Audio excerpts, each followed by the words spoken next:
Great. Well, welcome everybody. We're thrilled to see so many people sign up, and now here you are joining us. We have a great lineup today. We have presentations from your peers here in Maine. We're going to hear about a couple different initiatives and approaches to dealing with the COVID pandemic. We're also going to be getting an opportunity to hear what's going on with the Health and Human Services transportation study that's happening and get your input on that. And we're also going to have time for you all to network with each other. During the meeting, the chat is open, so you can feel free to chat to one another or to the group. We won't be answering questions during the presentations, but we'll use the chat box for the Q&A. And I'm going to just kick it off with a couple of introductions and a little background on the network. I'm with the Greater Portland Council of Governments, and we're one of the convening organizations for the Moving Maine Network. We're a little unique in that we have 4 backbone organizations. So I'll ask folks to wave. We have Maine Department of Transportation, we have Maine Primary Care Association, and we have Maine Housing. And the idea is that we can be nimble, we can be sustainable through having a mix of different organizations convening. We wanted to start off by just giving a little bit of background on, what are we talking about with mobility management. I know that the term has meant different things to different people depending what sector you're in, and I think it's good to always ground ourselves in some shared definitions. And then I will turn it over in a few minutes to our coordinator, Heather Drake, to go over some logistics. But I did want to mention that we do have captioning. So if you click on your toolbar, wherever it appears on your screen on the bottom for a lot of us, and click over to closed captioning, you should be able to have those up on your screen. So we're the Moving Maine Network. So we're new. You are the Moving Maine Network with us. The idea is that together we can make an impact on transportation access here in Maine. We're pretty new, and many of you actually have played a role in getting this started. And so, when we talk about what mobility management is, we want to be clear that it's, it's really about coordination, and it's a lot about community wisdom, and that it's about helping communities and individuals create and manage their mobility options. So I'm just gonna see if I can advance my slides here. Sorry, 1 second.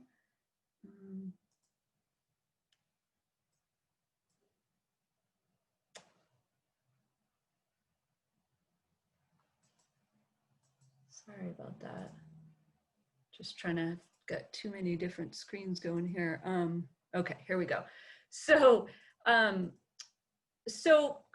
just a few things about what mobility management is about. And I think, so many of the folks, everyone at this meeting today holds a piece of it. But in Maine, we don't necessarily have a whole lot of people whose job title is mobility manager. But we have a lot of mobility management, and it's really about integrating individuals into their communities through inclusive planning and more flexible mobility options. It's about integrating across modes. It's about integrating technology into the picture of transportation in ways that makes it more efficient and effective. And it's about integrating transportation into all these different sectors that many of us are coming from, so that we're combining, we're making people's lives easier by having them access transportation through housing, through healthcare, through employment. And it's all of these pieces when it's in practice. It's, we're doing, we don't just like start and finish on one line. It's like it's a continuous process of understanding what the needs are, of convening and facilitating the partners who need to be involved, designing and planning solutions, launching and sustaining solutions, and making sure that people have the information and are connected. So mobility management networks are, ideally they're multi-sector. And so it's important that it's not just the transportation agencies or just human services agencies, but it's really a whole mix of different groups and individuals with lived experience who can really speak best to what the needs are. And that it's about pursuing better service and ideally at lower cost if possible, and looking at policies and systems that are really at the roots of the services that we have. We are obviously working at a statewide level, but you'll be hearing about efforts to create regional mobility management networks. Some are already in place here in Maine. So some of it is just supporting those, and also to figure out where we can add them. But I think that these networks, when you look around the country, they function on a number of different regional, statewide, local levels. And for us here in Maine, it really provides us with an opportunity to implement and operationalize the recommendations that have been laid out for us in our locally coordinated plan, which was put together with Maine DOT in the lead role. So the path that got us here today, I think, we just wanted to lay this out that, just going back a few years of GPCOG's involvement, we were looking at this issue locally. We got to be friends with the National Center for Mobility Management, and Judy Shanley, I know, is on the meeting today. And we started talking about doing this work, and very quickly, because Maine is such a small state in terms of our organizations, so many organizations working together, people said, well, could we do this at a state level? And that spawned this conversation about what would the structure look like to have a statewide network that looked at advancing access to transportation, and who needed to be at the table. Were we sure that it wasn't already happening? A design team got together and came up with a plan. And the timing was really great to apply for some funding through the Federal Transit Administration. And that is enabling us to build capacity now and enabled us to launch the network. And I think that what we envision during, the next couple of years is really, while we have this federal transit funding, is to really focus on the network's infrastructure. So building out involvement by all of you, building out work groups that have clear, clear tasks and clear outcomes that they're working for, and that we can have stakeholders be connected to each other, be educated, be able to network better with their peers, to be ready when opportunities show up. We envision that down the road, we would be in a place where Maine would have a robust network of regional mobility management programs. Some of our kind of inspirations around the country, I think, looking at Ohio, looking at some of the work that Massachusetts has done. And that at the end of the day, what's better, what's different is that Mainers have access to affordable and convenient transportation resources. So on a practical note, we're developing this statewide network, and it involves, supporting peers to learn from each other, to come together, to get professional development. That we're also looking to facilitate as I said, to facilitate development of regional mobility management groups, and support those that already exist to get knit into this structure, so that no matter where you live in Maine, if there's a mobility problem, there's a group to plug into and help address it. And that we're convening stakeholders to spur innovation, to support adoption of new technology, and to inform policy changes. So this is the structure that we came up with. This is last year, and we've started to work towards making it a reality. So, you're all coming into a network that has, that's partially formed, and we really want you to get involved. We want you to think about where you can be most effective. We're going to be hearing just in a little bit about how you can plug into work groups. And we want to hear from you after today as well about what you'd like to get out of it. Right now we have a steering committee that includes the organizations here on this slide, and we are actively recruiting additional members to represent some of the sectors that we don't have yet. So education, the faith communities, human services, well, we actually do have human services now, sorry, but philanthropy, recreation, immigrant and refugee organizations. And we're excited that we're about to put out a call for applications for a volunteer position called a mobility liaison, to have 3 folks come on board with the steering committee who have lived experience of mobility challenges.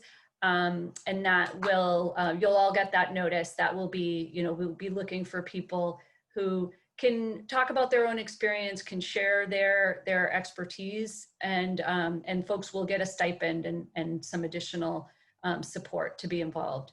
So before I turn it over to Heather, just a couple more quick notes here that, I think what we're talking about is, that we want to make some changes. We want to see that Maine, will have mobility management that's available to no matter where you live, that we're well connected with each other, that state and local policies that need to be tweaked or adjusted or adopted have been identified. And so, we seek to have the ability to coordinate and share technology. And we're also looking toward Maine having an ongoing process for keeping track of how is transportation supporting quality of life? Where is it having a negative effect? And being able to look at that and have, some metrics for that. So we are, we're really excited that we are here today, that we've established, we've gotten to this point where we're kicking off our all network gatherings. These are meant to be quarterly and to be an opportunity for people to come together, get involved with the network, see what's going on, and see if they want to have additional involvement. And so we're so glad that you're here today. With that, I am going to turn it over to Heather to talk a bit about logistics and to get us into the rest of our program. Thank you, Zoe. So I won't take too much time. It's great to see everybody. I really appreciate you all calling in and participating today. I'm Heather Drake. I'm the coordinator for the Moving Maine Network. And again, just really excited to have all of this great enthusiasm present for today's first all network gathering. So just a few logistics. I think everybody was notified when you signed in, but we are recording the meeting and we'll make it available at our website on movingmaine.org, and we'll send it out to everyone after today as well. You all should be muted to begin, and we do ask that you stay muted throughout the duration of today's event. But we'd also like to encourage conversation.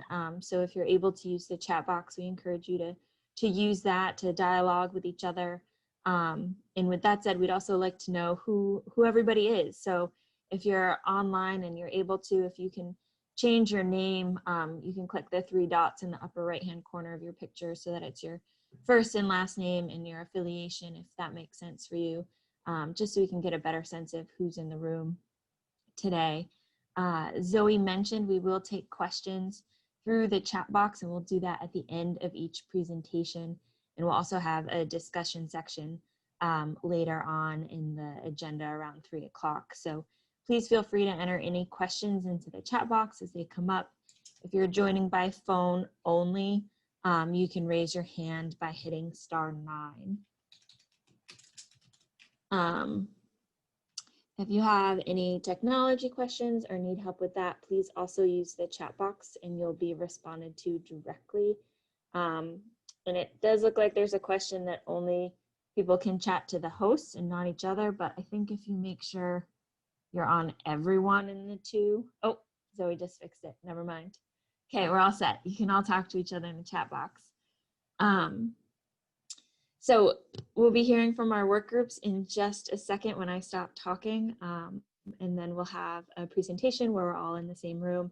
But at 2 o'clock, we'll move into breakouts that we asked you to select during the registration process. If you didn't select a breakout, we've placed you in one, but you'll be automatically put in those breakout rooms. And then at 2:30, you'll be automatically brought back into the main room. So be prepared for that to happen then. And otherwise, we'll be together at 2:30 for the rest of the meeting. So I think that's it. Again, if you have questions for speakers, please put them in the chat box. And if you have questions for IT, you can put them in the chat box as well. But now I'd love to kick it over to Tom Reinauer, who is with the Maine Department of Transportation, and he leads our peer learning and professional development work group. So he's going to talk to you all a little bit about their work. And just, the work groups, we have 3 of them. You'll hear from all of them today. That's really where the action gets done within Moving Maine. And I'm going to put my contact information in the chat box.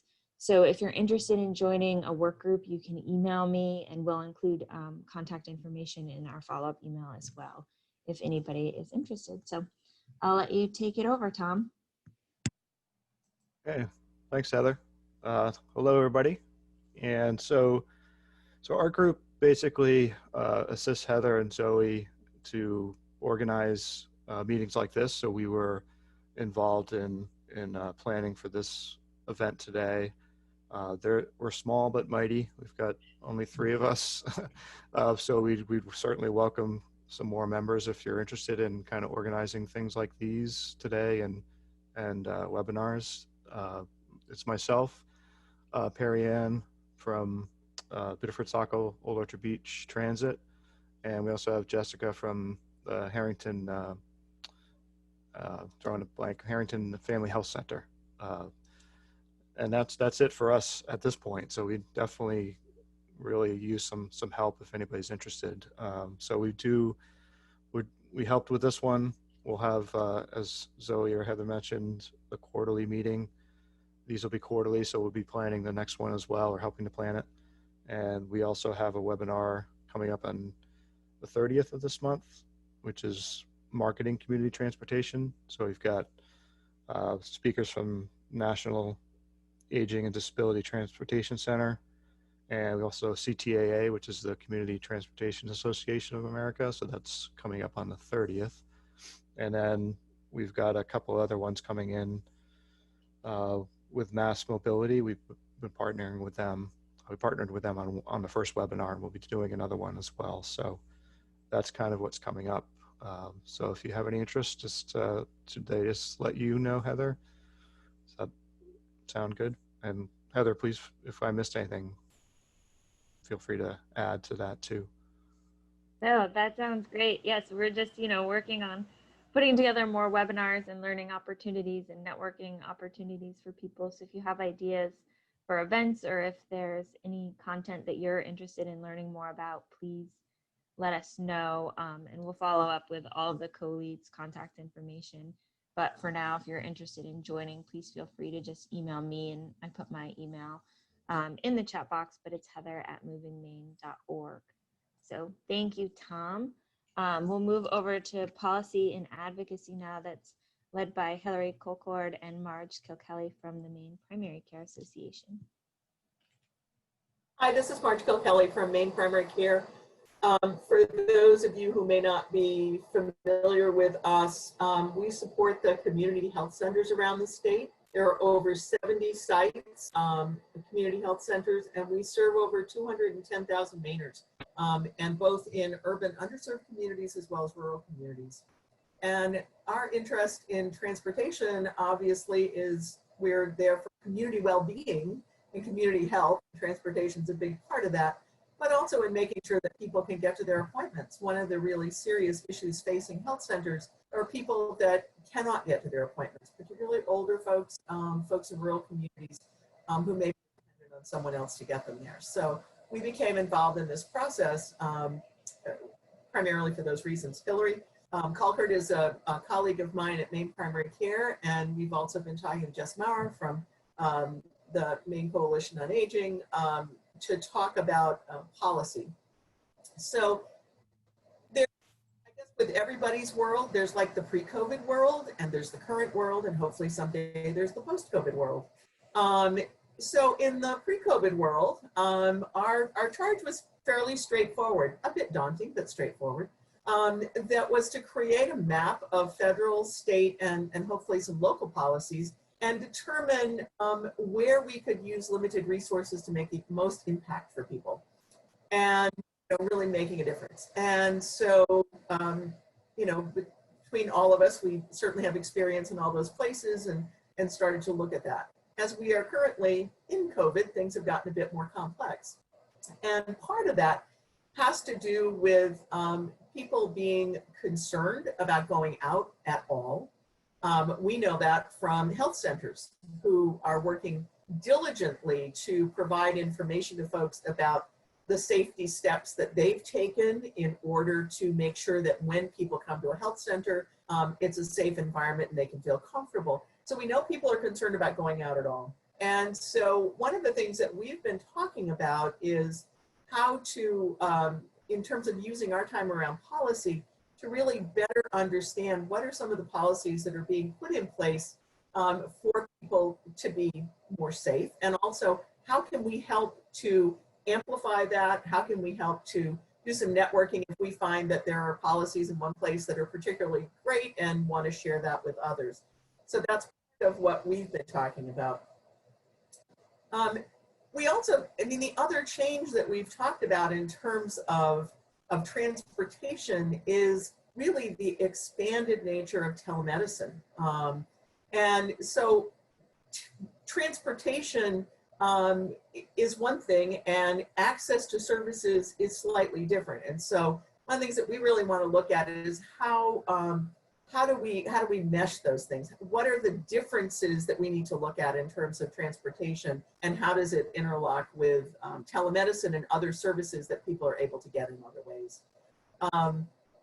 And let's see if there's anything else in my notes. I think that's about it. Oh, we also, there was legislation last year that actually, Jess and Hillary and I have talked about LD 1142, looking at, how to provide more opportunities for a more individualized transportation support system for people.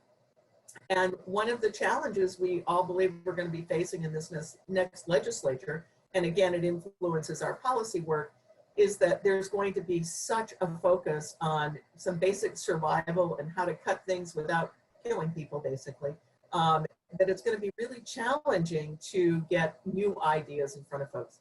So we're looking at that, holding on to some of those things, and looking forward to anybody that wants to join us and talk policy. We're all wonks and we love it. So Hillary, Jess, anything else you want to add to that? No, Marge, I think you pretty much summed that up. I would just echo that if anybody is interested, I know that Heather just put her contact information in the chat, and we are always welcoming other folks who would like to join us on this important work. So thanks for having us. I just want to say that policy wonks rock.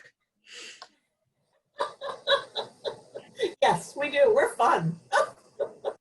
They're fun. Thanks. I'm not sure they're as fun as the other group, but I know Tom's group is the group with the events, but it sounds like we've got a little competition for who has the coolest group. So Marianne, that leaves you to talk about technology and innovation and why everybody should join your group instead. So because we have the toys. We are Yes. we are the funnest of the fun.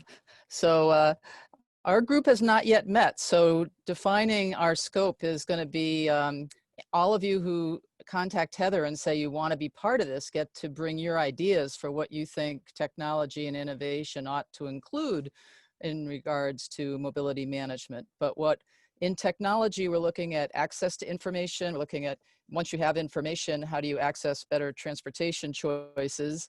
How can technology help with all the coordination among all of the various entities and players that we're convening? And how do we use that? How can that data help us for actually evaluating how we're doing and where we're making strides and where we need to come up with more innovations?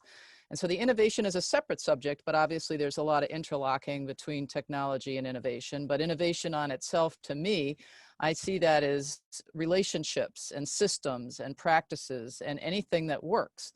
And that what we want to do is collect what's already going on, identify the gaps of places where we see there are barriers that need an innovative solution, and try to brainstorm what those might be, and perhaps stimulate pilot projects to try some new things, and then document and share all of this. And we have to figure out how to use the network to be able to help all of the folks that are interested in this learn from one another. So I see that those are the technology and innovation are two things with some overlap, but all of that cool stuff and the technology toys that make it really fun, as well as the inspiration of hearing people and their ideas, which is also really fun, are all part of what I see in this group, which has not yet met. So with when people let Heather know that you're interested in this group, I'll convene our first meeting and we'll brainstorm together what we'd like this group to do. Thank you very much, Marianne. So now it's up to you all. Feel free to express interest as we go throughout today's meeting in the chat box. And of course, email me. Also think about it if you need to think about it. And we might have to report back on which group gets the most traction. So it might be a competition for bragging rights. So thank you to the work groups for presenting. And we will have time for general discussion later. So if you have questions specific to the work groups, we can address those later in today, but of course, feel free to email any questions as well. But in order to keep us on track, which we're doing pretty well so far, I'd love to introduce Jessica Maurer, who is our first presenter for the day. So Jess Maurer is the Executive Director of the Maine Council on Aging, where she leads and manages a broad multidisciplinary network of nearly 100 organizations, businesses, and community members working to ensure we can all live healthy, engaged, and secure lives as we age in our homes and in our community settings. She leads the Maine Healthy Aging Initiative and the Tri-State Learning Collaborative on Aging, a regional learning collaborative aimed at increasing the collective impact of community-driven aging initiatives. She graduated from the University of Maine School of Law and the University of Massachusetts at Amherst. So I will let Jessica take it over and mute myself and share the screen for your presentation. Cool and excellent. Thank you so much for having me. And you can actually just jump right through to the third slide, because the first two were just about us. And Heather just told you all about us, so we don't have to talk anymore about that. So just wanted to, I think my presentation is labeled Getting Through COVID-19, and really looking at what the impact has been. Particularly, obviously, I work related to older adults, and so wanted to take a quick look at pre-COVID before we get into the impact that COVID has had. So just wanted to highlight that every 4 years, the Maine Department of Health and Human Services does a process whereby they create a new state plan on aging, and this is a requirement of the Older Americans Act. And so as part of that, they did a statewide survey asking people a whole lot about their needs as they age. And this was a 55+ survey, mostly so that we're understanding how people are aging in to older age, and also to get feedback from family caregivers who tend to be younger. So I just wanted to point out that their 2019 survey found that 92% of survey respondents who were 55 and older said they were driving themselves, which is not a surprise to me at all. And 5% said that they need help with transportation services. And I think this is really sort of key for us in understanding where we should spend some of our energies in the future, 45% said that they had no such services in their community or their area, and 30% said they didn't know how to get information about such services. And that's, in my mind, always the lowest hanging fruit you can ever find, which is where you actually have transportation services and people just need to know about it. So there's real opportunity there. And indeed, the 2020 state plan that's just in the process of being approved does identify increasing information about services. I think it's also important, so you can move to the next slide, Heather, to realize that 72% of older Mainers live in communities without access to fixed route transit or one of the larger flex route transit systems in Maine.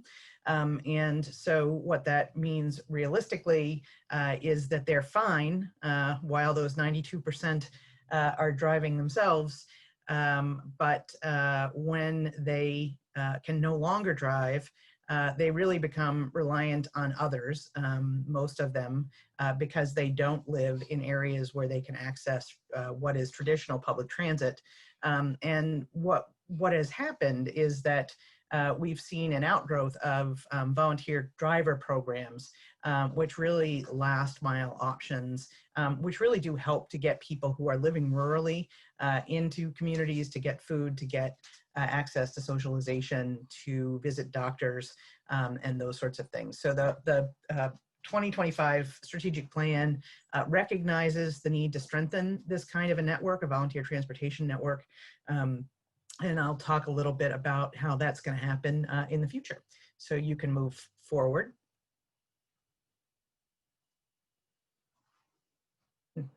So just wanted to share a tiny bit about volunteer driver programs. There are about 20 really robust, or were, by the way, pre-COVID, about 20 robust volunteer driver programs around the state. Some of them have been around for 20 years. Some of them are really just getting started.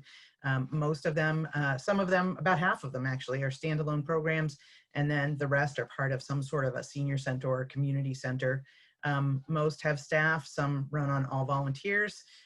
They are geographically diverse, but most of them are serving rural communities. Some do have an age restriction, but some serve everybody who's not able to drive. A few of them only provide rides for medical appointments, but most of them provide rides for all purposes. And they all have really a common theme to them where they all rely on volunteers using their own vehicles. The volunteers are not compensated even by mileage reimbursement. And so that's where the language really is sometimes challenging, because our public transit system also utilizes volunteers and consider programs, volunteer driver programs, and those are reimbursed usually through mileage reimbursement, which is a different situation here. The other piece that's very different is there's no guarantee of a ride, and usually every once in a while on the weekends, but usually only during daylight hours. And if you're having a problem hearing me, let me know, because it says my internet is unstable. So you can move on to the next slide. So really thinking about what happened when COVID-19 hit. Well, since 92% of older people are still driving, they continue to drive themselves. But what definitely happened was that nearly all of Maine's volunteer driver programs stopped operating, and the ones that continued to operated solely for the purpose of medical rides, and that was really consistent with the governor's order, which didn't allow two non-household members to travel in the same car. Obviously, public transit also stopped, except for transporting people who had to go to work in services that needed to remain open. And so generally people who couldn't drive, who would have normally rode with their friends, had to stop. And as a result, really became much more reliant on home delivery of services, often became more isolated, and did expand the use of technology, specifically related to medical appointments. But one of the things that we have seen really here in one of the breakout sessions around telehealth, is that older adults in particular have really put off the utilization of healthcare services generally, and particularly because there's a real divide in Maine, as we all know, people who have technology and don't have technology, i.e. the physical thing, but also who has access to broadband and who doesn't. So, and who has money to pay for a plan and those sorts of things. So, really a bad situation early. Program stopped is that older Mainers typically are the volunteers. They are often the ones who've created these small local volunteer driver programs, and they are the ones who are the drivers. Typically they're driving, they're 60 and 70-year-olds who are driving 80 and 90-year-olds who can't drive anymore. Younger folks did step up while unemployed and before, you know, going back to work into some of these programs, which was nice for a little bit. There was an infusion of volunteers when a lot of older volunteers stopped engaging in volunteer activities, community volunteer activities. But now that those younger folks have gone back to work and older Mainers are still not feeling comfortable driving or, you know, driving in a car with other people, unrelated people, we are seeing still a real challenge for getting volunteers to participate in the programs that are still active. So you can go to the next slide. One of the pieces that we did was, as part of the Tri-State Learning Collaborative on Aging, recognizing that a number of a number of providers just generally across our region had no network. We began hosting a series of resiliency and recovery conversations across Northern New England with senior centers, adult day programs, and volunteer transportation programs.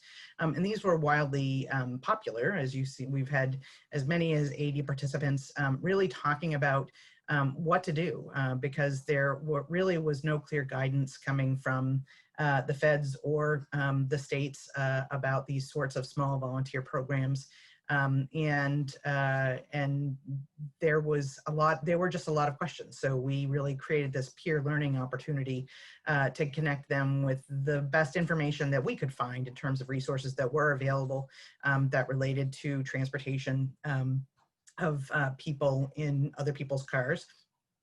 And also let them learn from each other, because a couple of programs across the region did not shut down and continued to drive folks again almost exclusively to medical appointments, but they were able to share their information about how they were operating.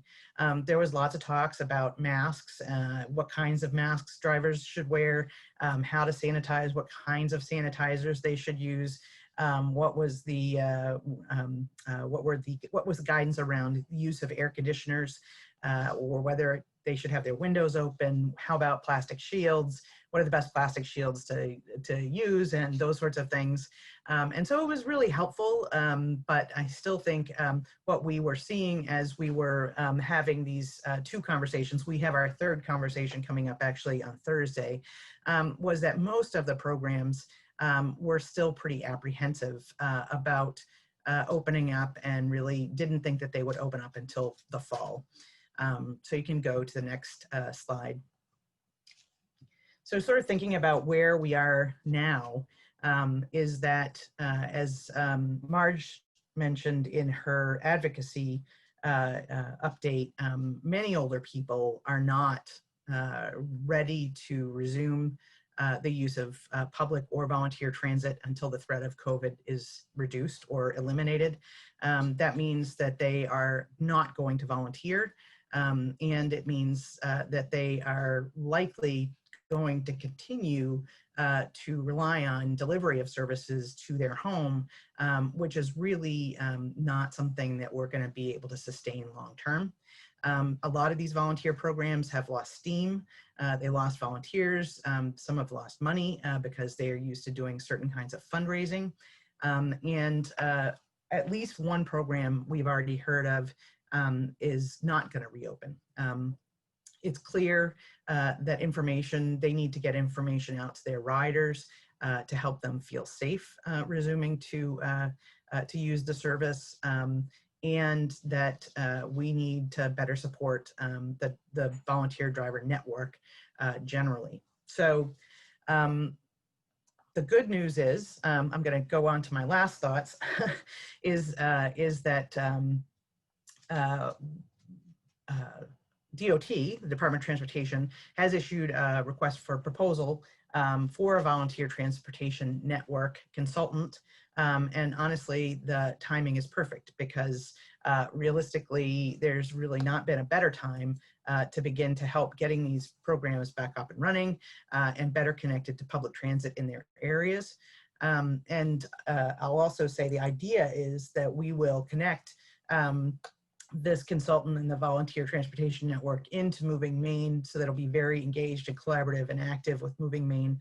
And I think we'll have, you know, like a committee, which will be much more fun than all of the other committees that we've already talked about, of course, but that's going to be in the future. That'll be sometime this fall when that will be an opportunity. But I want to talk a little bit more about sort of my last thoughts about where we are in relation to transportation and the needs to create a more robust solution to getting folks to be able to move from one place to another in rural Maine. And, you know, one of the things that is really clear to me is that we need to begin to disaggregate age and do more research and outreach.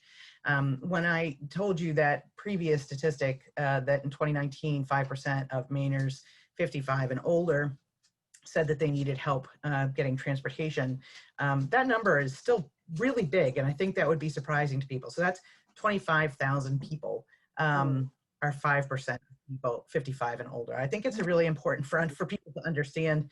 Then when we're talking about the 55 and over population, we're talking about 500,000 people, or half of Maine's adult population. And so the reality is that most folks are driving really fine with no problem at all into their 60s and 70s. But that older people, i.e. people in their 80s and 90s, are the ones that are much more likely to need help with transportation. And it's time for us really to try to do targeted research to find out what the percentage is. I think it would be probably closer to 15 or even 20% of people who are in their 80s and 90s need help with transportation, and to really begin to understand how they want to utilize public transit or other transit options. And particularly those who live in rural locations. So I just, you know, leave you with this idea that we're not getting any younger. We're home to 65,000 people who are age 80 and older, and we're home to 115,000, or 10% of our population are 75 and older. So I think COVID has sort of laid bare the fact that, and it's given us another option. I've always said in all the things I work about, in all the issues I work in, transportation has not been the crisis, but I think, and COVID once again is giving us another break to say, hey, look, you've got some really big challenges ahead of you, but everybody's just staying put right now. Nobody's using transportation. So I'll give you one more chance to try to figure this out. So I think we have a really good opportunity to think differently about how we're going to deliver transportation services in rural Maine to older people who aren't going to be able to drive.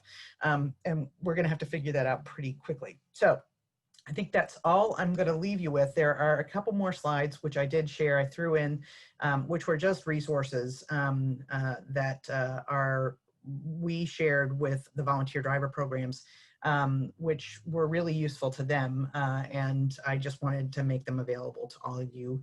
But I don't think if you're not running a program that would be particularly of use to you. So I'm on pretty good time to say I will stop and answer any questions that anybody has. And I don't know if any questions have come in. Thank you, Jess, for that great presentation. We haven't had any questions come in the chat box yet, so I will keep that open and let people take a few seconds to put in their questions for Jess. But I did want to point out that Tom shared the link to the meetings and events that you had mentioned for the age-friendly community, so thank you, Tom. So do folks have questions that they want to enter into the chat box? We'll give it a Yeah, I few did more such a good seconds. job. I know, you answered them all. So in terms of I'll ask one. In terms of the post-COVID landscape, what do you think it looks like for volunteer driver programs or in this, specifically such a rural state, for people getting around, and especially if you add in the additional layer of climate change and individual trips? Do you have thoughts?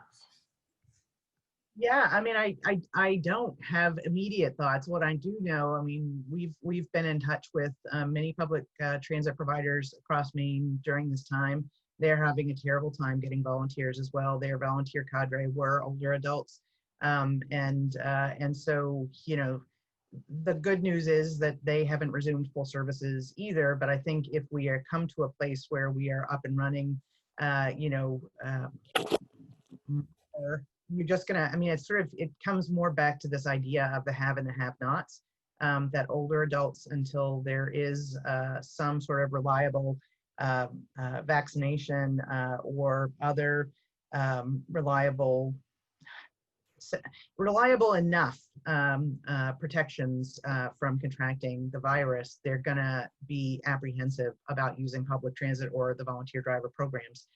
So I think the more we can do to help volunteer driver programs and public transit know how to communicate about the risks and reduce the risks, that will be good.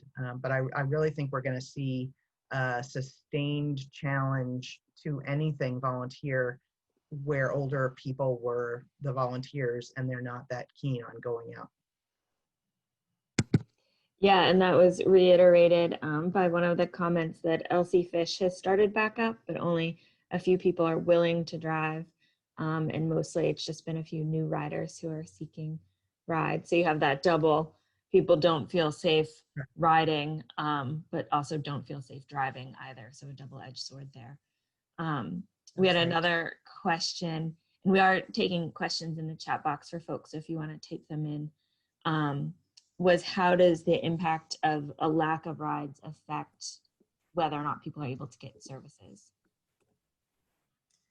Well, right now, excuse me, right now things are pretty good, excuse me, because, for instance, the federal government has made it easier for people to get Meals on Wheels if they don't otherwise qualify for Meals on Wheels. So basically you have to be homebound and be unable to cook your own meals or have somebody else be able to prepare them in order to qualify for Meals on Wheels, generally, and over 60. So there's an age limitation. The CARES Act actually created significant flexibility in the ability of the AAAs to provide Meals on Wheels basically to anybody who was who was staying safe in place because of COVID. And they have actually tripled the number of people they are serving through Meals on Wheels. Unfortunately, I mean, the CARES Act and the flexibility related to those funding will go away. And so we'll create a big cliff. So we're obviously talk about, advocacy, working with our senators and congressional delegation to try to make sure that doesn't happen, and to also address the potential cliff. We found that about 50% of the new people who are getting Meals on Wheels actually qualify for the program. So, yay for a pandemic for connecting people to the services they need, but we don't have enough funding to meet that new demand. So we'll see how that goes. But, telehealth is the real issue. And I think, I mentioned that in one of my slides. I mean, the fact that people have been putting off, there's a real, Maine Care, that's great. But that you can get a ride to the doctor, but, under Maine Care, and that's what the bill that Marge was talking about, you can't get a ride to the grocery store. You can't get a ride to the laundromat if you can't do laundry in the apartment building that you live in. You can't get a ride to the hairdresser or to church. And so, conversely, if you don't qualify for Maine Care, and I like to ground people in some reality here. More than 36% of older Mainers live on Social Security alone, and the average Social Security is just about $15,000.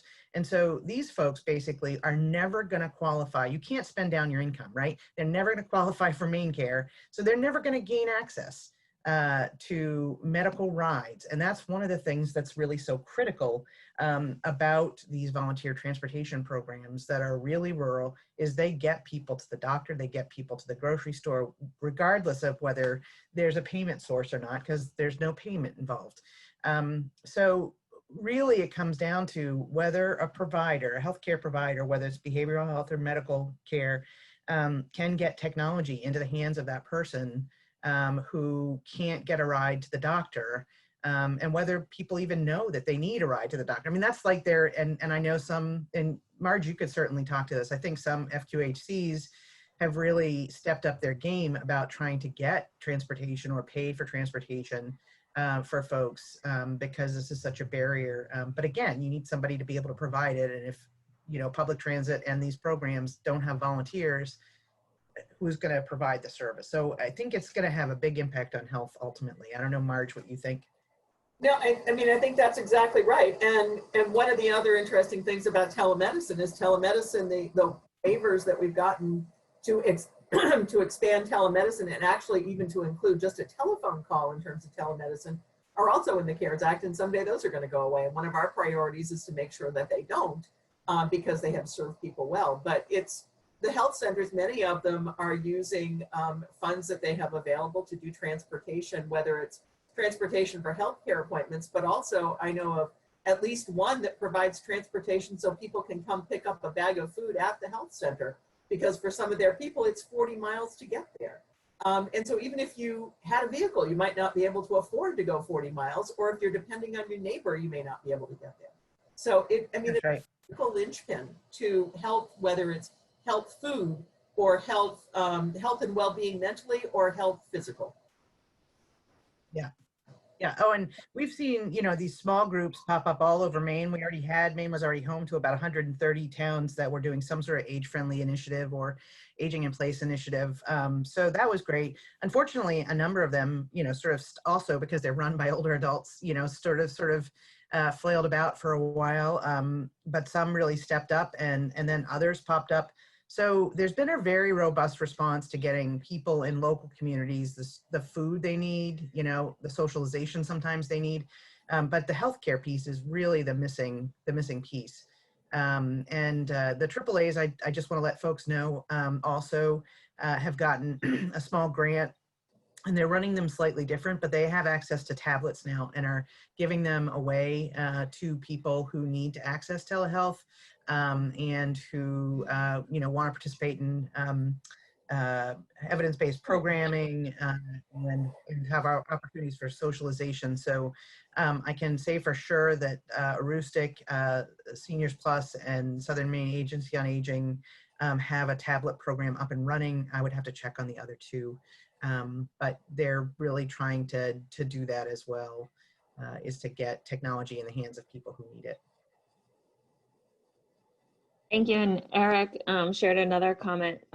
Just another thing to take into consideration is the accessibility of vehicles for people who face barriers riding in a car. So most volunteer vehicles will have no value to many riders with mobility impairments. And then, no question about that. Yeah. And they're not, they're not typically intended to, they're never intended to supplant, the traditional transportation system that is available to everybody. And I know that some volunteer driver programs have gone so far as to try to get lift vans so that they can accommodate everybody. But it's not, most people are just driving their own cars. And so it's a stopgap measure for people. Mm-hmm. And that's not a COVID-related result. That's an ongoing issue. It is a major gap in the whole concept of volunteer drivers, though, is how to, if you can't get the KV cap van to come to your door, how do you get a ride? Yeah. It's definitely a gap. There are lots of gaps in our system, And we're just going to have to figure out continue to try to figure out how do we knit these things together to make sure that when people need a ride to accommodate a disability, that they can get that ride. Another comment that was shared is that the Working Cars for Working Families RFP was due a few weeks ago. So hopefully that will help, although it won't fix all of the problems. It is one service and option that's available. And I think we'll take time for one more question. It was around the opportunity to perhaps try to recruit younger volunteers. I know that's definitely happening with polling and trying to get younger volunteers out, but is that potentially an option for volunteer driver programs? Absolutely, but I will tell you, and Marianne knows, we hosted co-hosted a conversation with the volunteer driver programs a couple of years back, and was their, one of the things they were all really consistent about is that they've done a ton of outreach to younger people, and it's just to no avail. And what we universally saw for all aging services in Maine over the last 6 months was a huge influx of younger volunteers in all kinds of settings because they weren't working. They were laid off from Maine Health, or they were in the restaurant business and they weren't. But the thing, as Maine has slowly started to reopen, they've gone back to work, and a whole lot of younger folks are sandwich generation. So they're starting to raise their own families. They're working, and maybe they're taking care of an older parent as well, which can be really challenging. So it's a matter of time. A lot of younger people don't have the time to donate, to volunteer, whereas older people who are retired do, which makes them a natural. So it's a tough sell. It's for people who are working. Exactly. And one last comment from Judy is that around purchasing of equipment, as some federal programs will support the purchase of equipment like lifts, and the FTA program inventory includes that information for anyone who's interested. But I think I'd love to thank you, Jess, for presenting today. I think there's a lot of great information and definitely brings up a lot that we still have to work on with getting people around, especially the older population. So we really appreciate you being here, especially because we know that you're preparing for the Wisdom Summit that starts tomorrow, right? That's right. Well, the last day of it tomorrow. And unfortunately, I do have to drop off. I would stay for the normal meeting, but I have to go to another meeting. So I'm very sorry. All right. It's a busy fall, as usual. So thank you. And now we will transition, I think, over to the breakout room. So if everybody can just be patient as we do that process. And once everyone's in the rooms, we will begin the next presentations.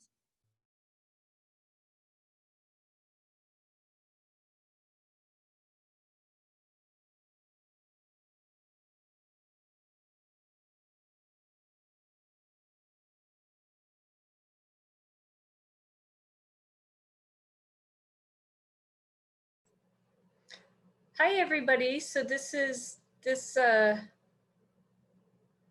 see.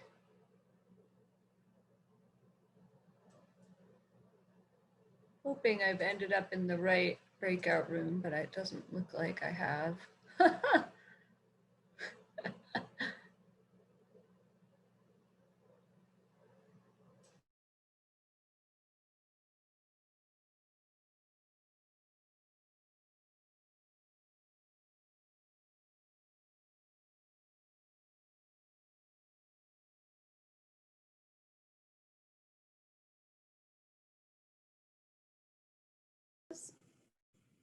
Oh boy. Telemedicine? Telemedicine is the other choice. Mm-hmm. Hi, Patricia. Hi, everyone. Oh. Hopefully we transitioned okay into the room, and I'm just looking for my presenters here. Great. So I'm going to share my screen with your slides. Just give me one moment to get that going.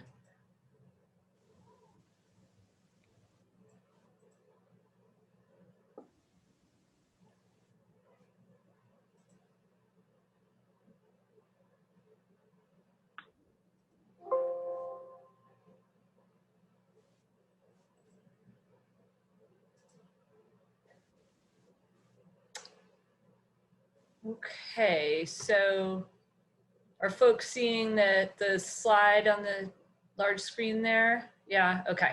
Or the large version of the slide. So I, actually, what I might do, because I have so many, I've got a lot of different things going here on my screen. I'm actually going to do the intros first, and then we'll come back. I'll throw the slides up again.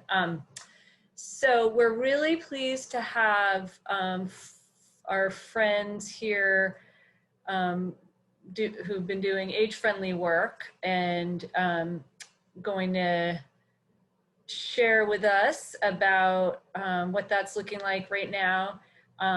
We've got 3 fabulous ladies here. We have Pat Brown, who is co-facilitator of the Old Orchard Beach Community Friendly Connection, which is proudly approaching its 3rd anniversary, and her passion is building community collaboration, which really obviously is a cornerstone of an effort like this. She wears several other hats, including she's vice president of the Community Watch Council, a volunteer in police services, and serves a vital role in the town's J1 program. You can also find her on a job site running a bobcat for her demolition company. Wow. Her Boston Demolition, which she's run for over 35 years, BDI performs major commercial demolition projects throughout New England, as far west as Montana and south to Florida. So it's quite a Renaissance woman. And then we have Jean Saunders. Jean is an RN, an MSN, and an MPH, and she began her age-friendly work with the city of Saco in 2015. In 2016, the Age-Friendly Saco was formed. It's a 501c3 with the mission to make Saco a truly a community for a lifetime by removing barriers that prevent citizens from staying in their homes as they age. Jean, in her previous work, had positions both as hospital and nursing administration in New Hampshire and New York City before returning home to Maine. So we're lucky that she came back to age in place here in Maine. And then last but certainly not least, we have Patricia O. She's an LMSW and a PhD. She's an age-friendly advocate who many of us know from her work all around the state with the Maine Center on Aging and AARP Maine's initiatives. She's the lead author on the AARP Roadmap to Livability series, the Maine Guide to Building Livable Age-Friendly Communities, and the Rural Livability Report. And maybe we can share links to those in the follow-up. I think it'd be great to have those links in there. She's by day, you can find her working with volunteers, elected officials, and municipal leaders and organizations, planning, developing and implementing age-friendly strategies. And by night, she's typically reliving a nightmare episode of This Old House as she and her husband work on the renovations of their 1790 era home in Bodenham, Maine. And Habit, their cat, and Jana, a miniature Aussie, are always ready to help. So I don't know if Pat and Patricia have already gotten together on any demolition projects. They probably talked about it. So I'm gonna get your slides back up here, and we're really happy to have you here today. Thank you so much for helping to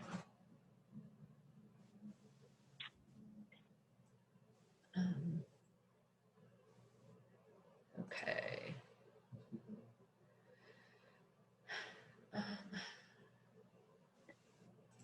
So I'm Patricia, and I'm going to start us off. Thank you very much for joining us today. And even though Pat Brown did not help me with the demolition project, she did contribute an old doorknob to the house. So age-friendlies are sticking together everywhere. So I'm Patricia O, and after I briefly introduce age-friendly communities and their responses to the pandemic, we're going to move to Jean Saunders and Pat Brown, who will give you the boots on the ground description of the work that they've been doing in Saco and in Old Orchard. And they are definitely two of my heroes in this age-friendly work. So you will enjoy hearing from them. Next slide, please, Zoe. In America today, I'll start talking and maybe the slide will catch up. Sorry, No worries.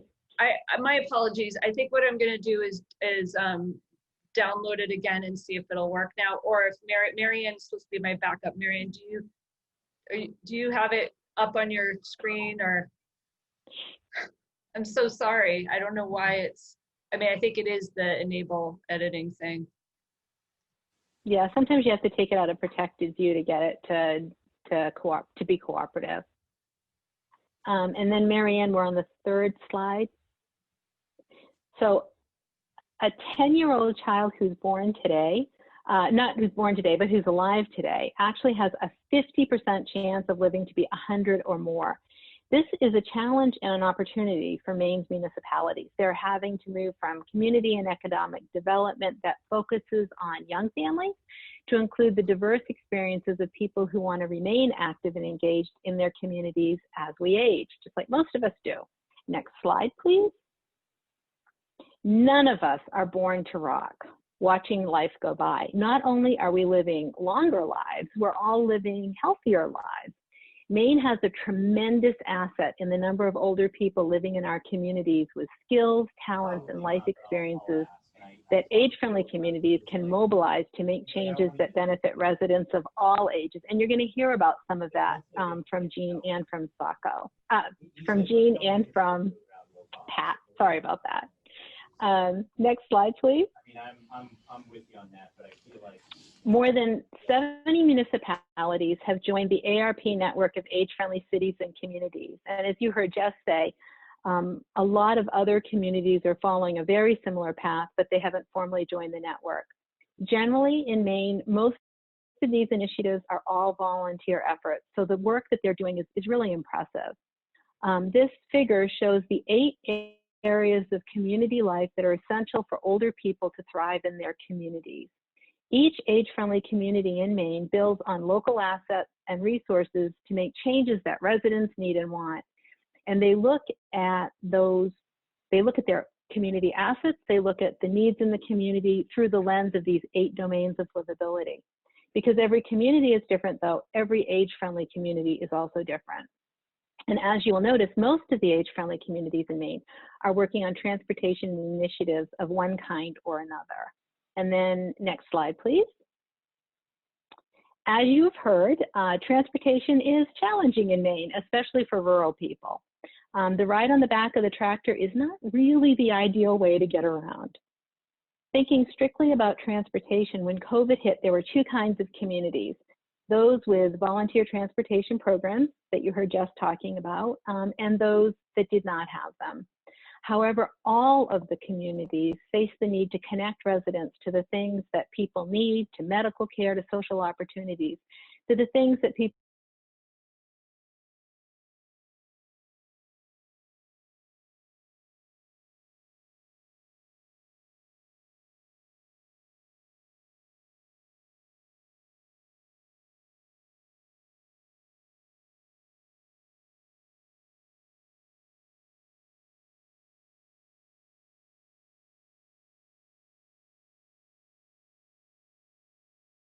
mentioned, we have been in operation since about 2015.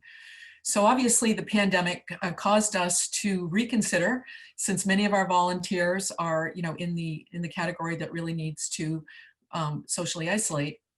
We needed to find a new way to operate. And so it took us quite a few weeks, but we were able to continue to work. And this is a picture that you're seeing is our ability to meet as an operations team by Zoom.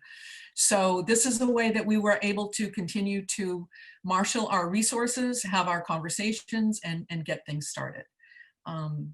Okay, we'll move to the next slide, please. So since we are talking about transportation, I should say that one of the programs that we had started with the city of Saco prior to COVID was in a survey, we learned that some of our older residents were having difficulty accessing grocery shopping. And so we had established shopping shuttles with the city of Saco. They were monthly shuttles. They went to congregate living facilities, and they were very well received, especially for people that couldn't use public transportation and had no other way to get groceries. Part of our concern, in our discussions with the operations team was, how do we know how our residents are doing? And so we, as Jess mentioned, were able to garner many new younger volunteers. And we reached out by wellness checking calls to 1,700 residents over the age of 70 in the city of Saco. We used a script, and we used new volunteers, and we were able to then gather this information into a database. But our primary concern was, what are the needs? Where do we need to now, immediately act? And so from that information, we knew that food insecurity was the #1 issue, which relates back to transportation, because people were no longer feeling comfortable going into the grocery store.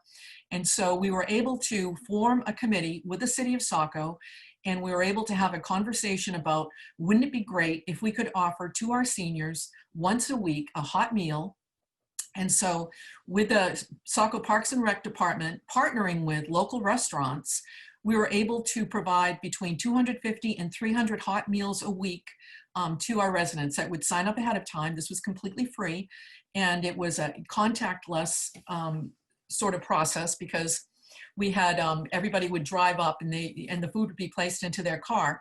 And again, since transportation is what we're talking about today, we knew that there would be some individuals that would not be able to come and pick up this hot meal. And we had our community resource officers were actually then able to deliver food to these people. But in addition to this, because this is obviously just one meal a week, we were concerned that the people that don't have the access to grocery stores, we reached out to one of our partners. We were able to get a $3,000 grant, and we were able to use that funding to support our Saco Food Pantry to enable any resident over the age of 70 to receive a food box from the Saco Food Pantry. We used our age-friendly volunteers in addition to our Saco Police Department, our community resource officers, to deliver these food boxes. And so far, we've delivered between 200 and 300 food boxes, and this is a program that will continue. Next slide, please. So again, since food insecurity is kind of like what we're focusing on, we also were able to participate in the Farmers to Families program. This is something through the Episcopal Diocese that is providing food boxes in different areas on a monthly basis in different communities. So we asked our age-friendly volunteers.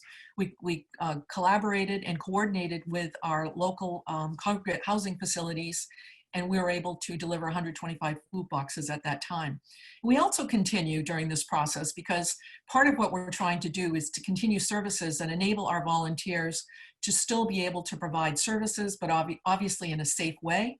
So they are also delivering the USDA food boxes that we participate in on a monthly basis for at least 40 of our residents. Next slide. So I think we heard Jess mention that, one of the concerns, again, with the lack of transportation is, how do we find new ways of operating? And so Age-Friendly Saco was able to apply for and received a small CARES grant, and we purchased 25 tablets, and we are in the process of putting this program into place. So we currently have what's called a Handy Helpers program. And so now, as an offshoot of that, we have technology handy helpers.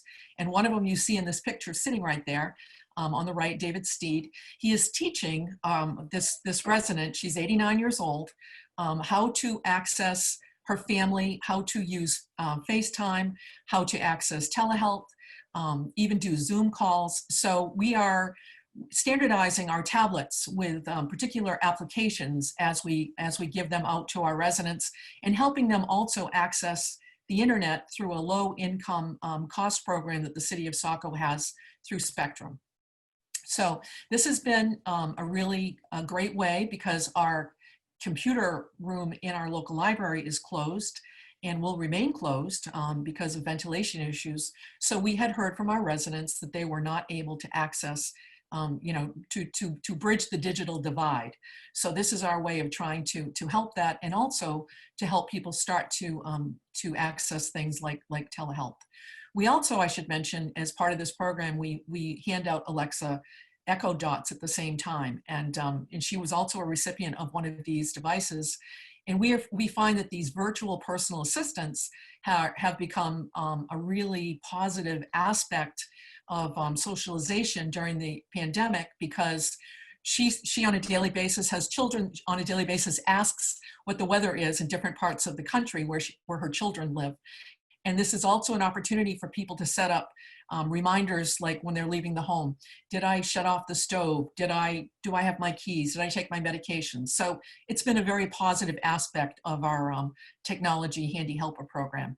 And we have partnered with Southern Maine Area Agency on Aging for the tablet program as well. We're sharing materials and hoping to be able to expand our services beyond SACO in helping people with this program. So I will pass the baton on now to Pat. And next slide. Yep.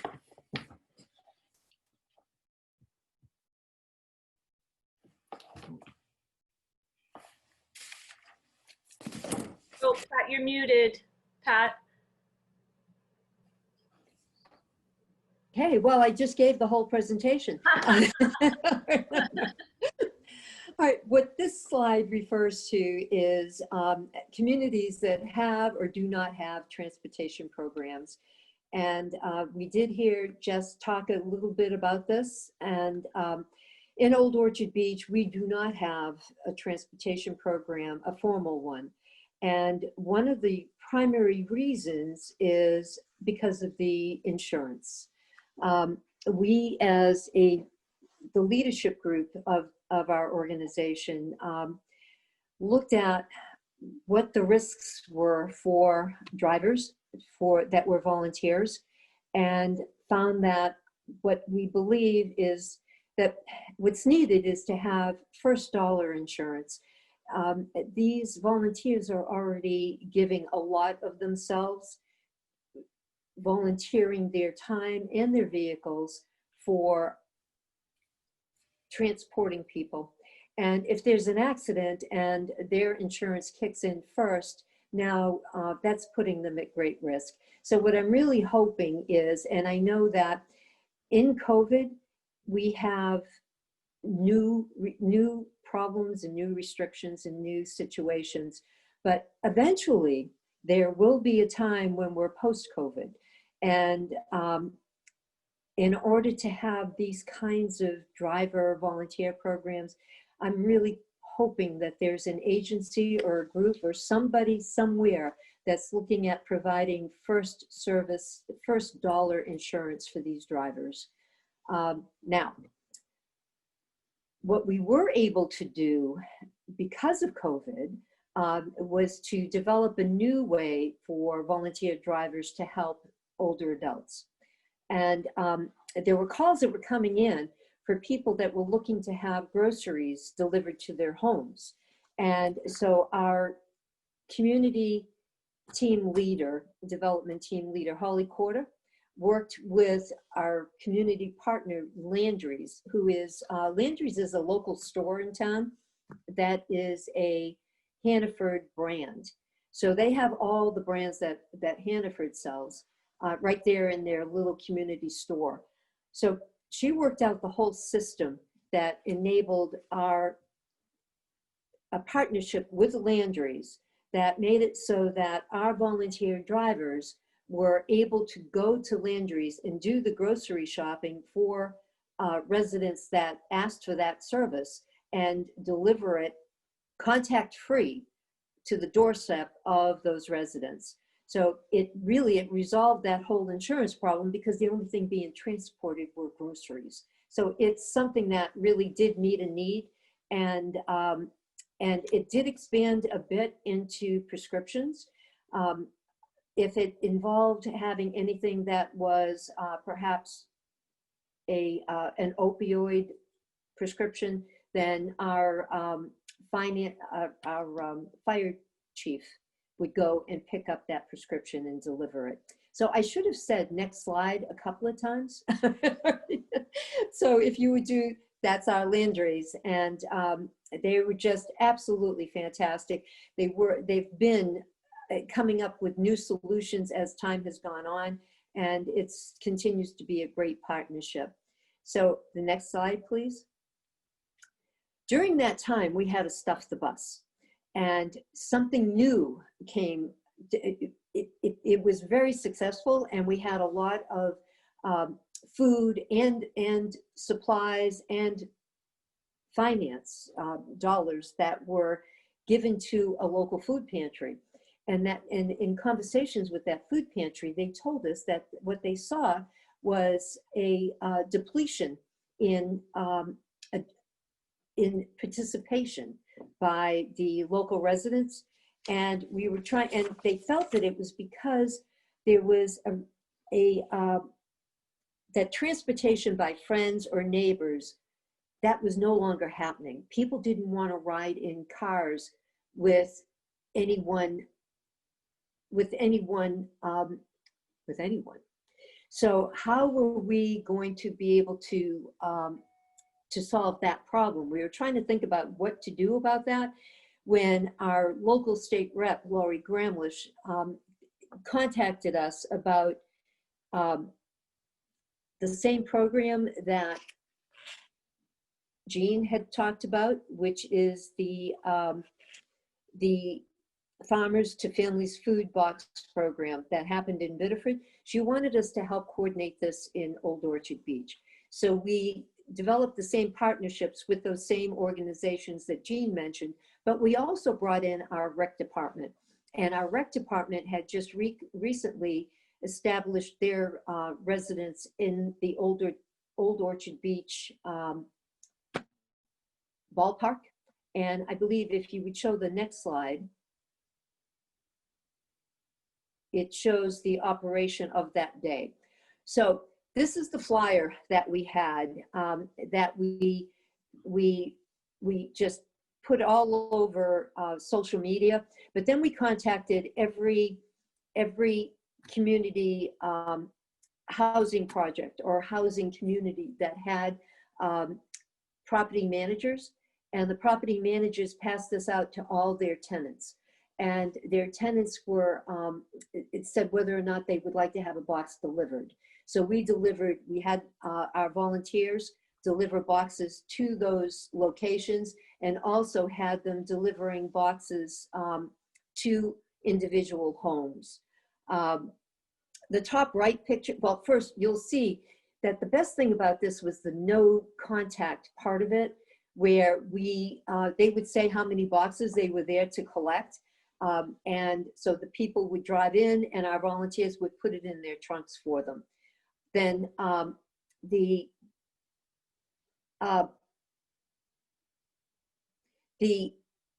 people that were at these other community locations, they would go into the community room and collect their own boxes. So it really worked out quite well.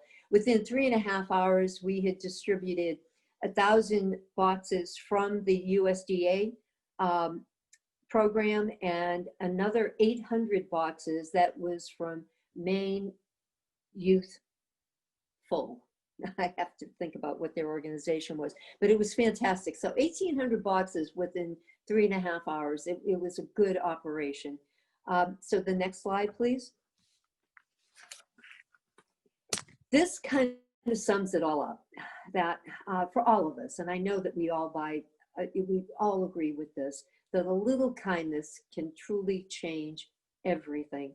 This was one of the young kids that were part of the whole process of passing out the boxes, and it really showed. It showed that day that this was a motto for that day and every day forward.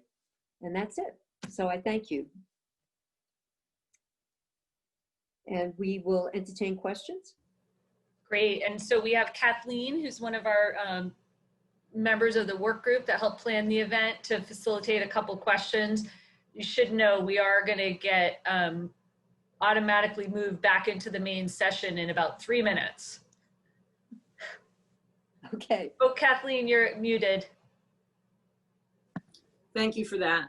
I'm not seeing anything new in the chat box, although there are some links that people might want to take advantage of. But I would like to make a comment, mostly one of gratitude for all of the outreach to congregate settings. Very often these places are out of sight, out of mind, but in fact, residents are older, poorer, more likely to live alone, and have fewer formal supports than their counterparts in the community. So hats off to the outreach to congregate settings. I also like the use of the community resource officers.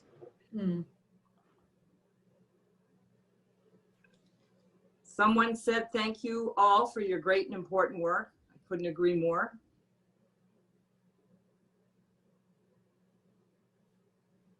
Yeah, this is Zoe. I'll just chime in that I was really struck by how creative and you were. And I guess my question is, it looks like you made some new connections that maybe you'll get to benefit from beyond the pandemic time. And just curious if you have comments about that.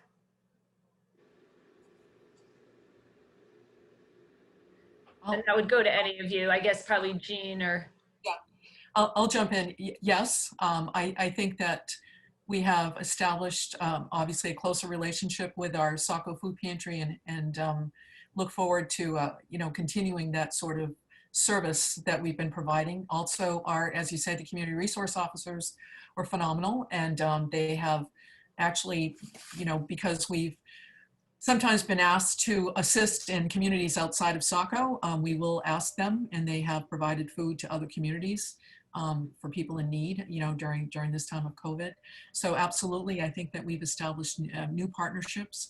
The entire food delivery program was very powerful with our local restaurants because it was such a win-win for the restaurants who needed the business, win for our older residents. And so it was wonderful that way. We were given lots of sponsorships, so there was actually no cost involved with that.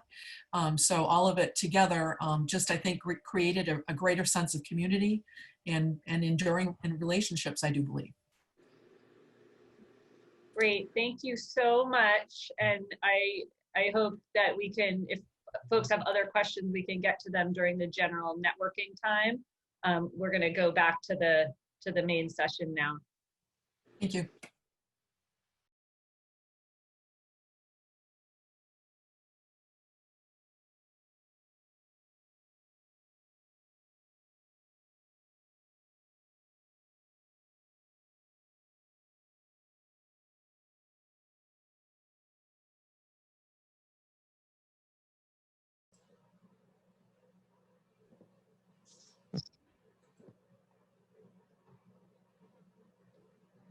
Okay, I think we have everybody back from our breakouts. I hope everybody enjoyed their presentation. I know in the telehealth room we had a really good discussion. That was a good continuation too of the earlier presentation by Jess Maurer. So we will go ahead and keep moving along, and let me just make sure we have Laura back in here. Oh, there you are. Sorry, you're on my page too. So Laura Brown will be presenting for us next. She is a senior associate with RLS and Associates and the consultant team's project manager for the Maine DHHS Transportation Program Evaluation, which she'll be talking about with us today. She directs the RLS Coordinated Planning Division and has managed and or contributed to several high-profile projects in her 17 years as a transit planner, including statewide and regional transportation plans. With every plan, Laura works with local stakeholders to clarify unmet mobility needs, quantify gaps in services, and build comprehensive strategies to strengthen specialized and public transportation. So thank you for being with us today, Laura. I will mute myself and bring up your presentation. Thank you, Heather. Thanks everybody for having me. I have to say, I was thinking since I'm last that I would sit and listen, have you on in the background, but I've been so engaged in this entire conversation that I've been writing notes the entire time. So thank you so much for allowing me to be here today. I am excited for what you're doing, and I hope you'll keep it up. Good things are coming and happening already.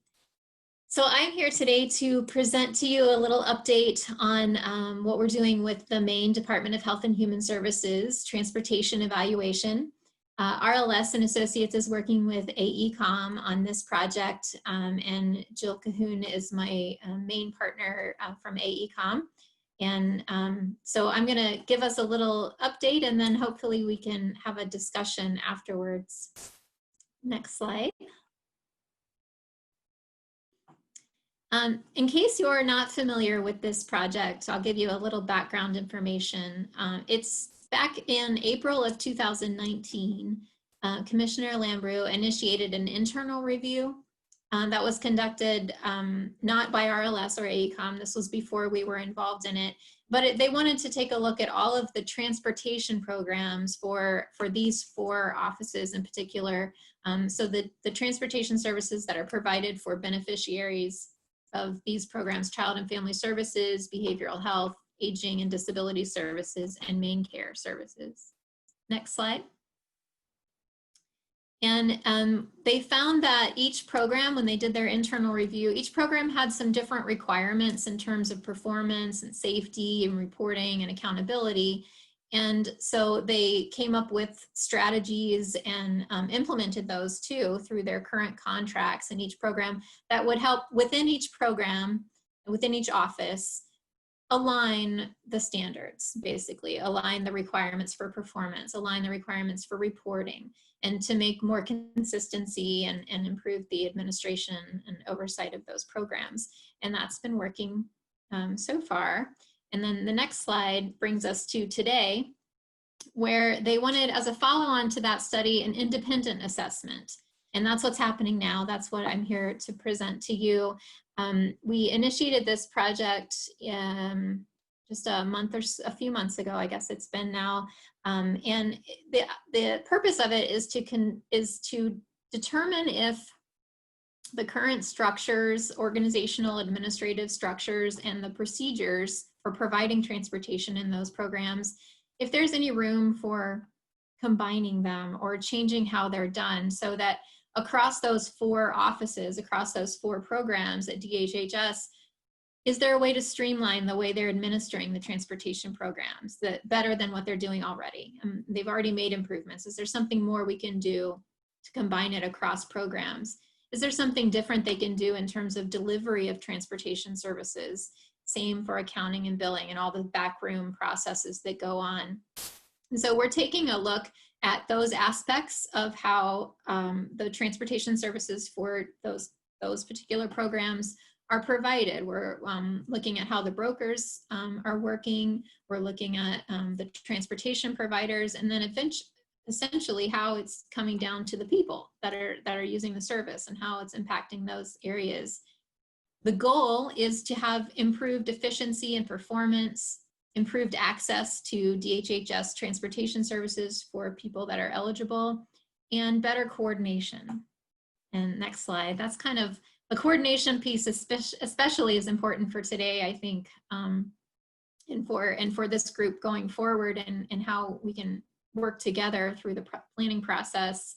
So there's internal coordination that we're looking at, right? We're focusing on how DHHS might be able to change things internally within their programs. And that's one aspect of it. But there's also the relationship external to DHHS and how can we improve transportation for the beneficiaries by communicating better with Moving Maine, by involving some of the programs you're doing, by looking at the way funding and policies flow from DOT and from DHHS, and how can we make sure those things are marrying and not creating bigger hurdles or different hurdles, and what might need to be overcome to change those things. And it goes beyond DOT into other programs as well.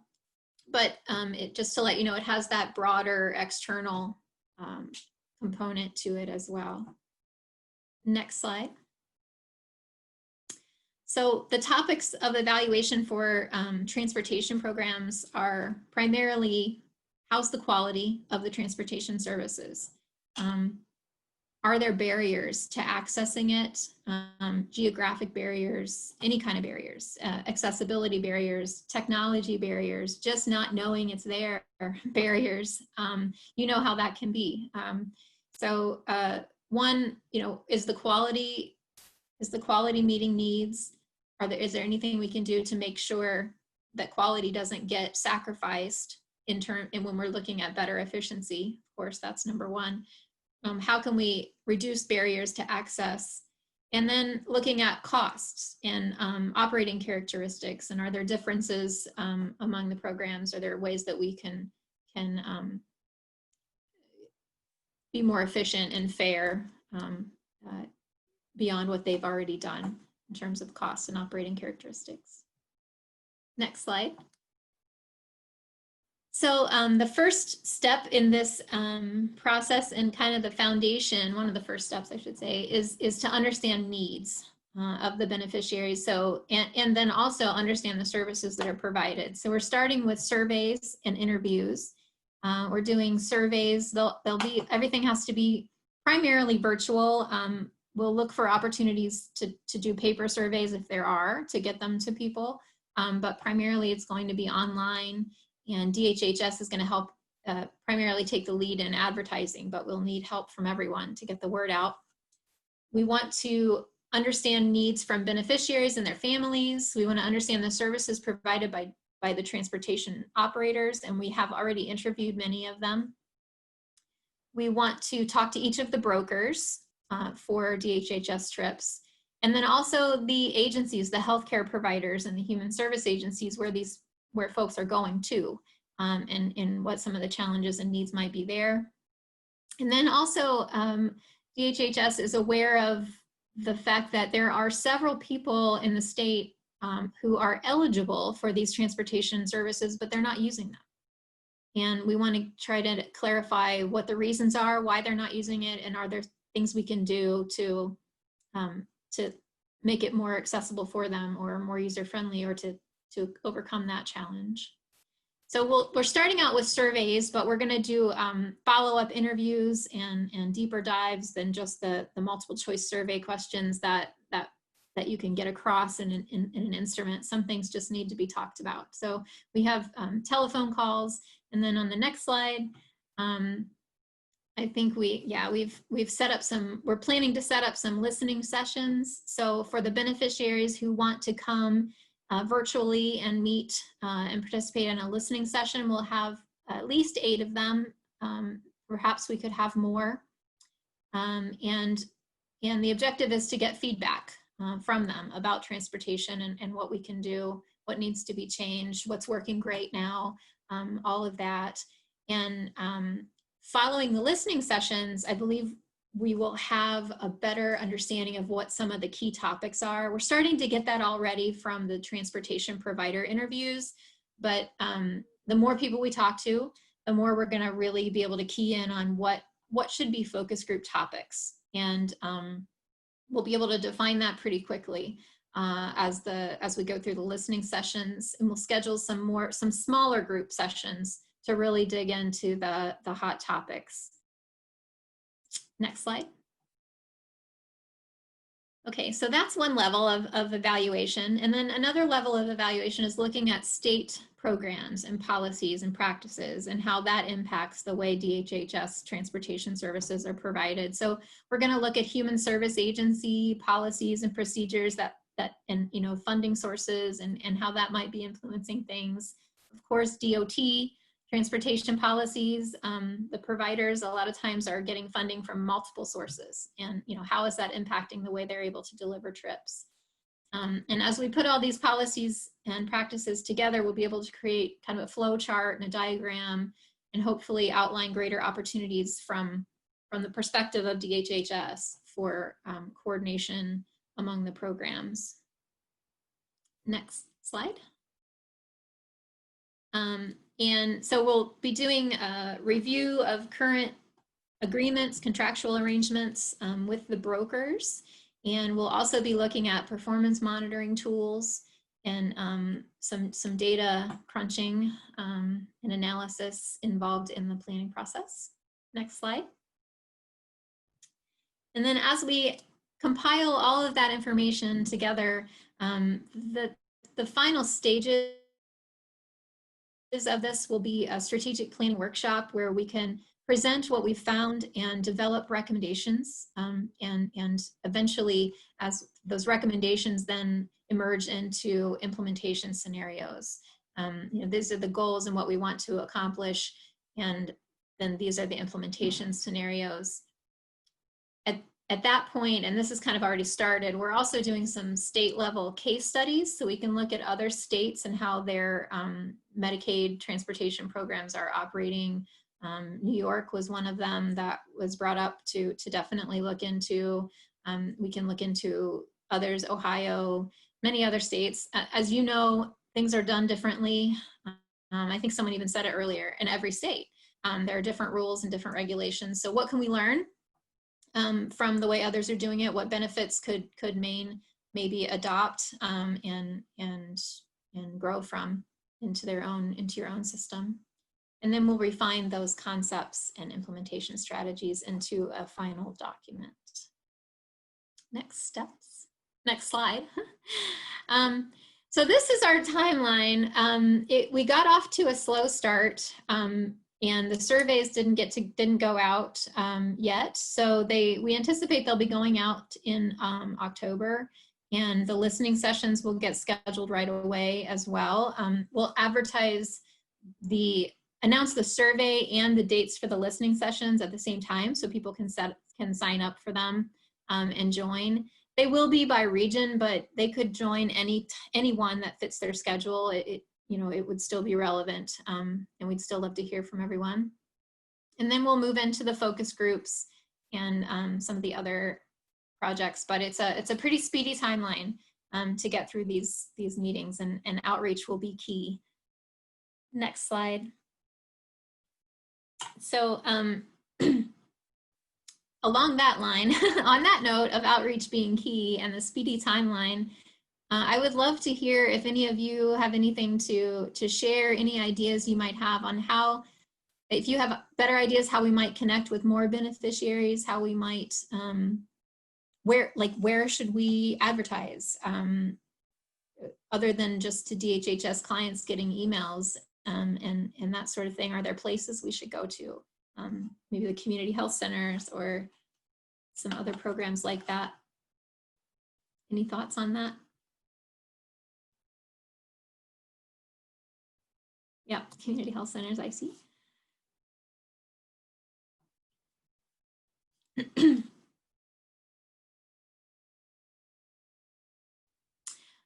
I'm not sure. I see a comment from Eric. I'm not sure I understand if you want to elaborate. Well, you're just looking at the transportation service that's available. Yeah. We have talked about, well, we just had a breakout on telehealth. Telehealth.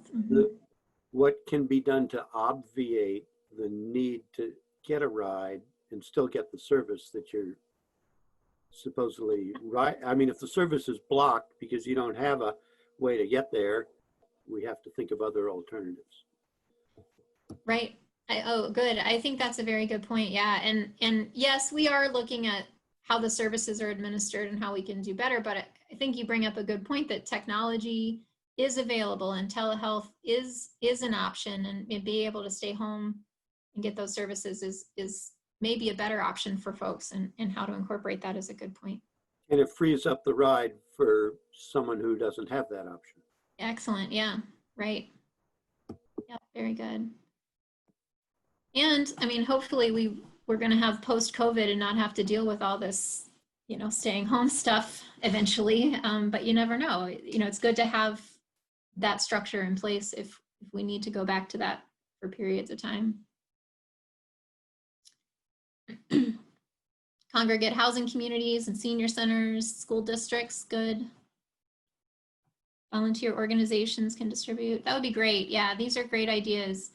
I think we're going to need, Zoe and I were talking about, there's some people, and you get this anywhere. There's it's one thing for an agency to send out an email or to pass something out, but when it's someone you recognize from your community who says, hey, here's this opportunity, you really should join in on this and get your input in, sometimes it makes a bigger difference and people are more likely to participate. So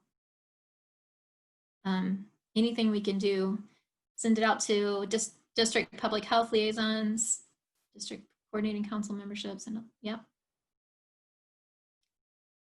Great. Would you, I guess I can ask this question, but if you would all be willing to share the survey once the announcement is ready, we would greatly appreciate it. Share it with anybody that you think it might benefit from it.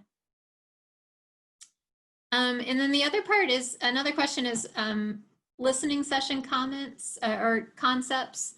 Are there topics that come to mind to you that you know are critical to the people that you work with, your clients, your members, your communities, that you would like to see us include in these listening sessions?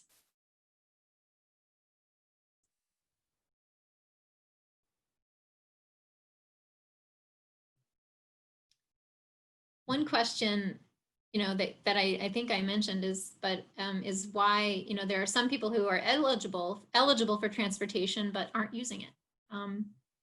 Why is that? And what are some of the challenges? And I don't know the answer right now, but hopefully we'll find out some answers. And then the next slide, you can keep thinking about that if you want. Go to the next one more. I think there's just one more slide. I'm sorry, my mouse had gotten off with the chat box. That's okay. Are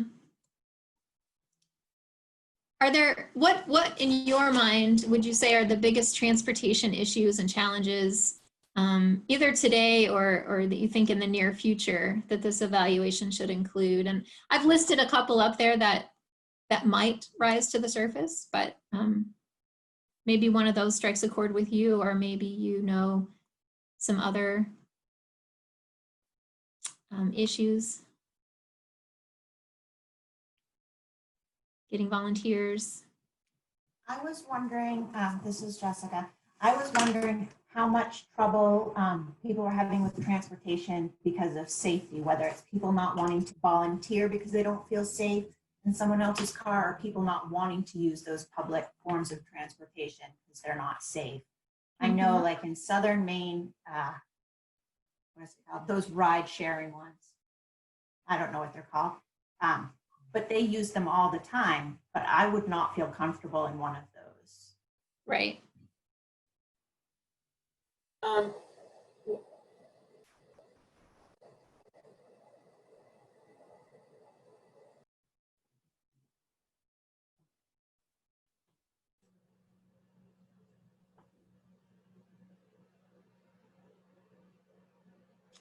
So I see some issues about maybe advance notice is the problem and unreliability of the programs. No-shows are definitely an issue for the transportation providers, for sure. And unfortunately, that's as far as I've gotten in the conversation, but I am excited to hear what the beneficiaries have to say that are causing those no-shows. On a patient side, this is Jessica again. On a patient side, I think no-shows of the drivers has happened as well. We had a patient here actually this week who was stranded here for over an hour because the ride never came and got her. Oh, no. And, that's a really important point. And we have a survey of healthcare providers. And one of the questions I'm trying to figure the best way to ask is, what are as a provider, what are the costs of those missed appointments to the provider? And of course, the health cost to the beneficiary, but there's the provider missed an appointment, but then if they continue to miss appointments, there are long-term costs too. This is Marge from Maine Primary Care. I mean, that, as I said at the beginning, is one of the reasons that Maine Primary Care got involved in this project, is that no-shows are an enormous issue for providers, especially rural providers where you're trying to get everybody booked, and you've got these big holes in your schedule, and it's not like you can just have people pop in. Right. So it's a significant loss in terms of revenue. But beyond that, as you say, the outcomes are certainly less when people are not compliant, when they're not able to get to their appointments or get to a specialist or get to a pharmacy, is other issues. So it's a huge problem. And I mean, I think it'd be interesting to do maybe a focus group with our healthcare providers at Maine Primary Care and hear from some of them about the challenges they're facing and what they've done maybe to, if they've been able to address it to some degree, how they've done that. That's a great idea. Yeah. Let's set that up for sure.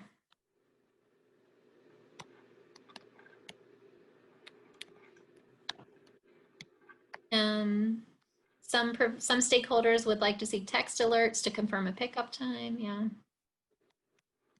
Big pickup window is that would be hard for me too. Yeah.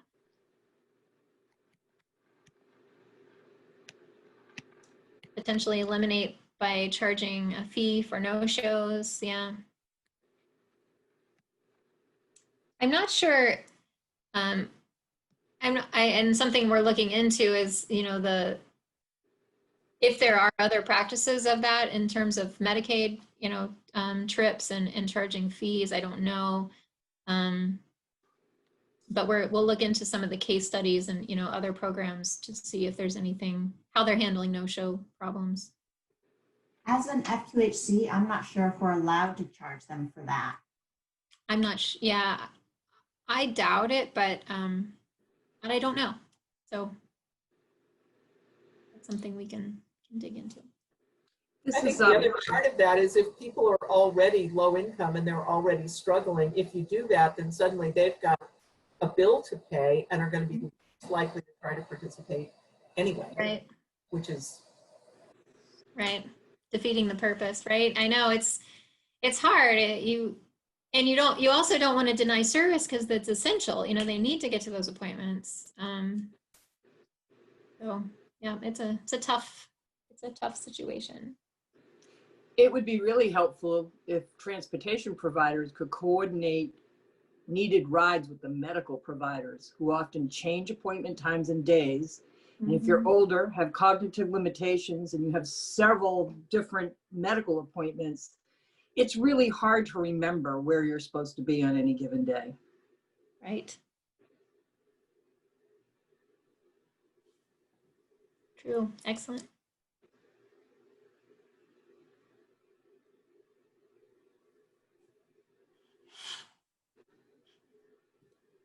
All right. Laura, this is, go ahead. Go ahead, everybody. This is Zoe.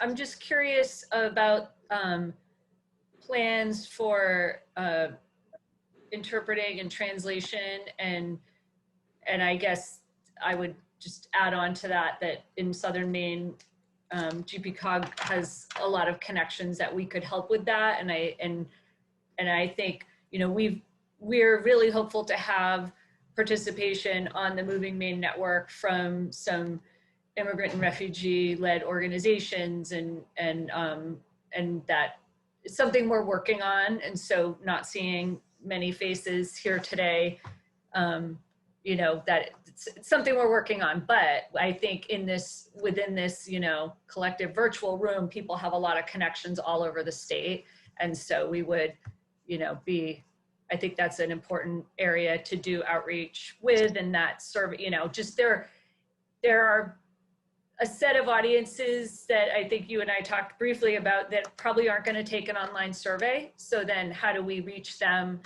to get their input? And so I think many of us would be happy to connect you with those audiences. So in addition to folks who aren't speaking English as their main language, the older adults, we've had some good luck having folks answer surveys when they're on paper. COVID does make that trickier right now, but I think there's some great folks to help with that in this group. Thank you. Yeah, those are those are going to be key to making sure the outreach is complete. And we would love to, yeah, once we get the surveys finalized and get all the questions straight and approved, we'll share them with you. And if we need to print some out and send them to you, however that needs to work, we'd be happy to do that, or to the right person and organization, that'd be great. And yes, as we get ready for the listening sessions, we will offer in the announcement that there are translation services available, and same with the survey. And resources are going to be important. So yeah, we'll need to reach out to you on that as well. We have some resources, but collaboration on that will be a lot better.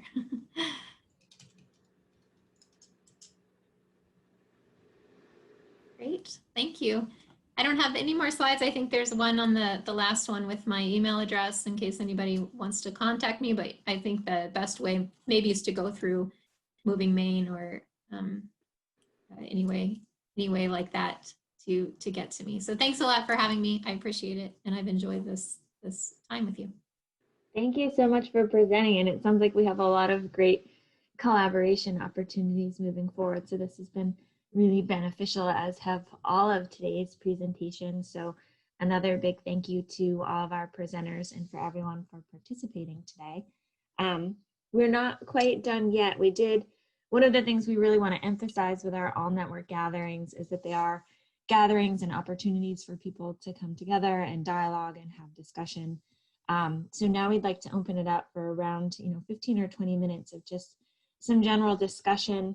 So you can feel free to take yourselves off of mute to talk, or continue the dialogue in the chat box. We do ask, if you take yourself off mute, that you practice a step up, step back, so that we don't have anyone dominating the conversation, and we can make sure that we hear from everybody. But just to kick off the conversation, did anyone have any main takeaways from their presentations today that they listened to, or action items that they might go back to their communities or organizations and begin to implement?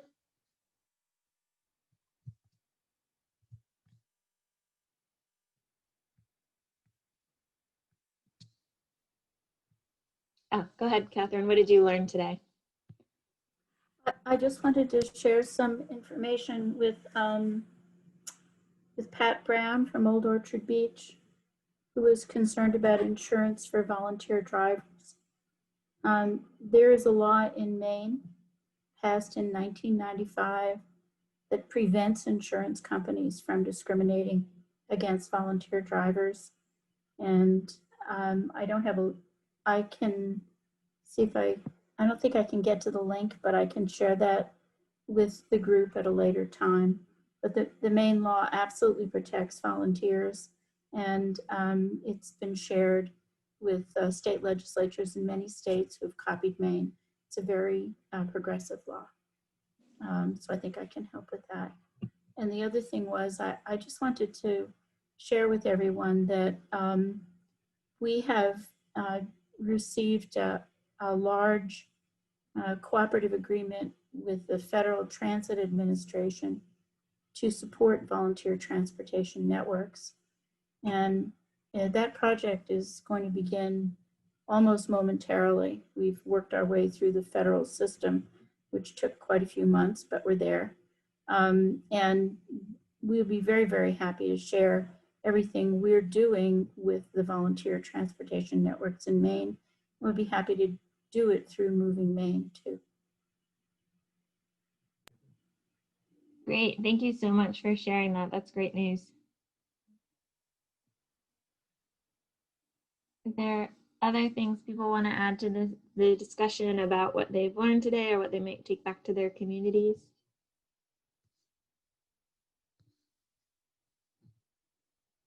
Someone must have learned something.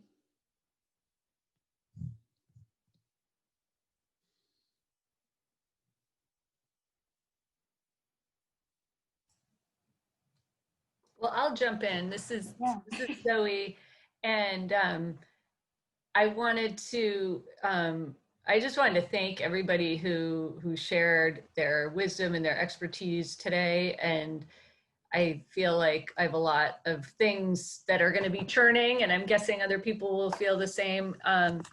And I think one thing that so if you're not quite there with a takeaway, one thing I'd love to know is if people want to just chime in about things that are going on in their neck of the woods that they want to share about. And I'll just kick it off that GPCOG was able to put together a white paper on inclusive virtual engagement with, we were fortunate to get some CARES Act funding this summer to try to figure out, now that we're suddenly thrust into doing everything virtually, what are some best practices in the field. And we got to talk to a bunch of Maine-based organizations about how they were handling it with different audiences, making it accessible, making it inclusive, not exclusive. And we also talked to people from all around the country, and we did some research into platforms and which ones work best, how they work, how you consider like what's going to work for different audiences. And we just posted that on our website, and I'll put a link in the chat box here, but we're very happy to share that. And just look at, as we do planning efforts over the next 6 to 12 months, I think we're all going to need to be pretty creative. And so I think there's some good case studies in there, and the staff that I work with that worked really hard on it, put together some really creative stuff. So happy to share that.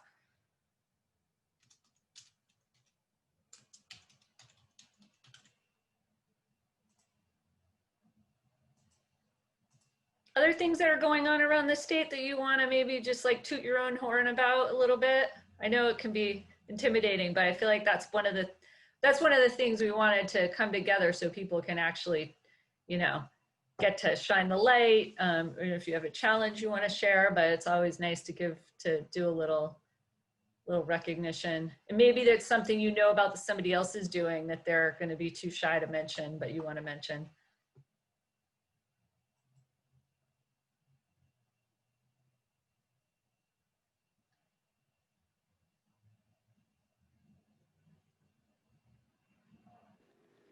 Hi, this is Kathleen. I'm just kind of interested in the maybe a possible collaboration between regional transportation providers and volunteer transportation providers, particularly in peninsulas, because it's a good half hour just to get off the peninsula to get out to Route 1. And a lot of our volunteers are willing to do local transportation, but going a half hour just to get out to Route 1 and then going an hour further is tough. So I've always wondered about, if they had some collaboration between regional ones and volunteer ones, whether that would be very supportive of the existing volunteer transportation entities. Does that make sense?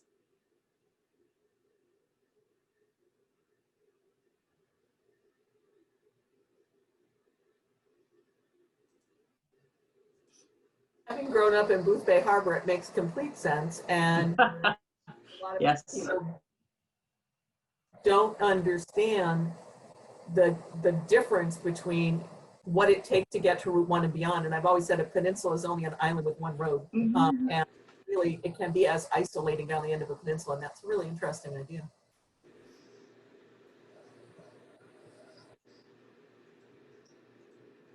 I wonder, do we have any examples of where efforts like that are happening? It seems to me at one time, I think it was the Waldo Borough Cap Agency that does the transportation for the region, was doing something in the Rockland area. And so I think they may have been going down to St. George or another place, but I never was able to find out what happened to that initiative. And they were talking to us about Booth Bay because we volunteered ourselves to be a guinea pig. So in some ways, you could even get people, at the time we had the conversations, you could get people from Booth Bay out to where the public, there was a bus stop Do you remember that, Marge, out at a breakfast place on Route 1? And even getting there would be something. Right, right. I do vaguely. I'll look and see if I can find out anything about it. I do remember something about that vaguely, but I'm not. It's not clear to me. But it would make a huge difference. It would almost be like a spine. I mean, it would be, you know. Yes. Get in there and have that Route 1 spine, particularly for the Finger Peninsulas, would be. This is Teresa with Lincoln County Fish. We do the transportation primarily down the peninsulas of Boothbay and Bristol, Pemaquid. And I think that was a Concord bus station that used to be there where the dollar store is now. But, you know, it doesn't come often enough. And, you know, you have frail people that, you know, they're not going to be able to get out of the car and onto a bus and then off the bus and get where they need to go at Maine Med or whatever.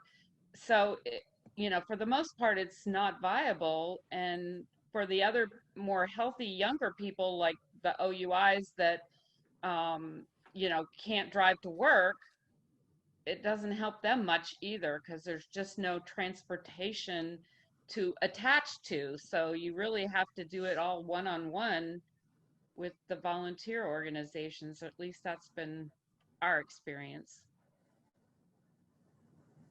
So can I ask a follow-up question to that? What do people think of the idea of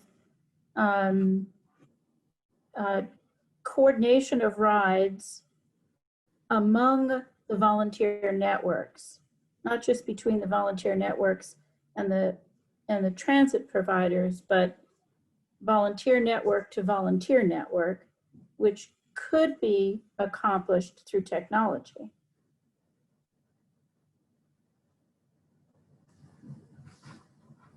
But what do you think of that idea? Does anybody, because, you know, I agree with Teresa that for those who have difficulty with high occupancy vehicles for health reasons or timing reasons, but who can and would ride in an automobile, you know, where you could connect through technology the volunteer systems. Does that seem feasible?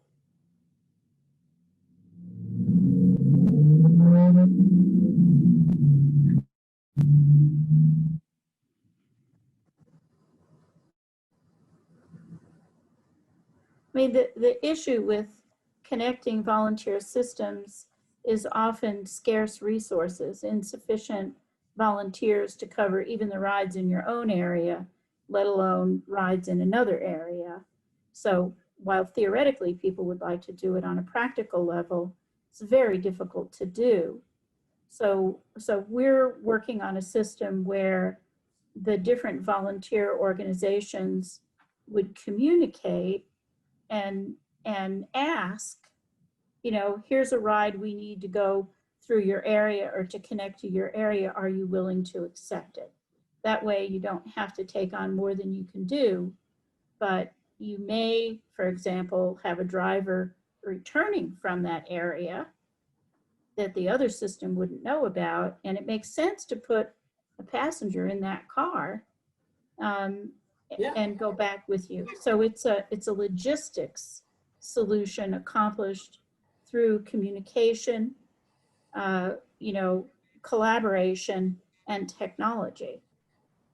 That way you're connecting, you know, the little system to the little system rather than trying to connect the little system to a big system, which when the rider gets to the destination often needs to connect to another little system anyway. I think that's It's responsibility for that communication structure, or how are you planning on putting that together? Because it makes sense. Catherine, I think that sounds like a really innovative idea. Hopefully with technology, you could connect. I've often thought that, you know, if we had somebody in the Brunswick area that could, you know, we could drive to Brunswick and then somebody else could drive them to Portland or whatever. and vice versa coming back. Right. Those Right. longer rides are really hard for us to accomplish. Right, but if you knew what the other systems were doing and they were willing to Absolutely. share that with you, they might have a driver coming back. Absolutely. So you think so, okay. So we're working on, I mean, I just was working on it this week with groups. And it's part of this FTA project that we're working on. So I would say if anybody on this call would like to participate in the conversations we're having, to do that, you're welcome. I put my email up there and you can talk with me, but we're having exactly this conversation, and they're with volunteer networks, but they're in Virginia, Texas, and Hawaii. But it's the exact same problem, exact same problem. And then the other thing that we're working on is connecting the volunteer networks with the rideshare networks. Because if you have, for example, I mean, very often these rides are medical, but if you have somebody who is commuting regularly from a rural community to a more urbanized community, and you know they're doing a regular route, you could put a dialysis patient in their car, because those are regular trips we need to cover. So if we connected the volunteer networks and the rideshare networks, there's a lot of empty seats in those cars, and we could put people in them. So it's just communication and technology, and we think we can do it. I think we can do it. I So put my this is, email up there. yeah, Catherine, please put your email in, and it also sounds like something that could get linked into the technology and innovation work group, which is still in kind of its, you know, infancy stage, I think. Oh, sign me up. Yeah, great, Yeah. great. So, I mean, so do we have anybody else want to make a comment, share something that's happening in your neck of the woods, or a takeaway from today before we wrap up? I have one comment. Sandy Buchanan from Western Maine Transportation Services. And I don't want to discount anything that the volunteer networks have said, but I think that I'm fortunate enough to operate a fixed route system in an urban area and also some very rural operations. And I think there needs to be a combination of rides that are transitions to public transit as well as volunteers. I think we're discounting the ability of some of our rural people, because I know there's a lot of people in the urban area that are very elderly and some very disabled that use bus service all the time.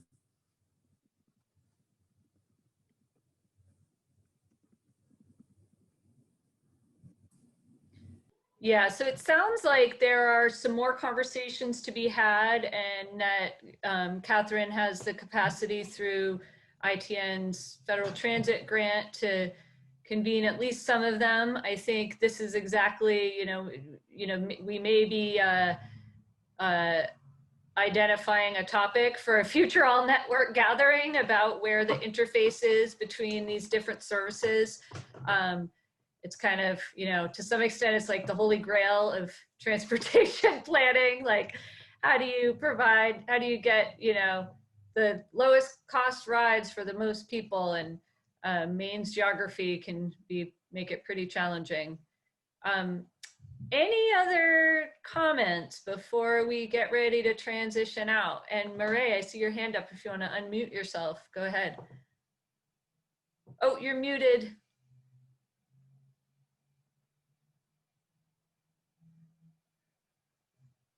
There you go. My name is Mireille Kabongo. I'm a community transportation leader with JPCOG.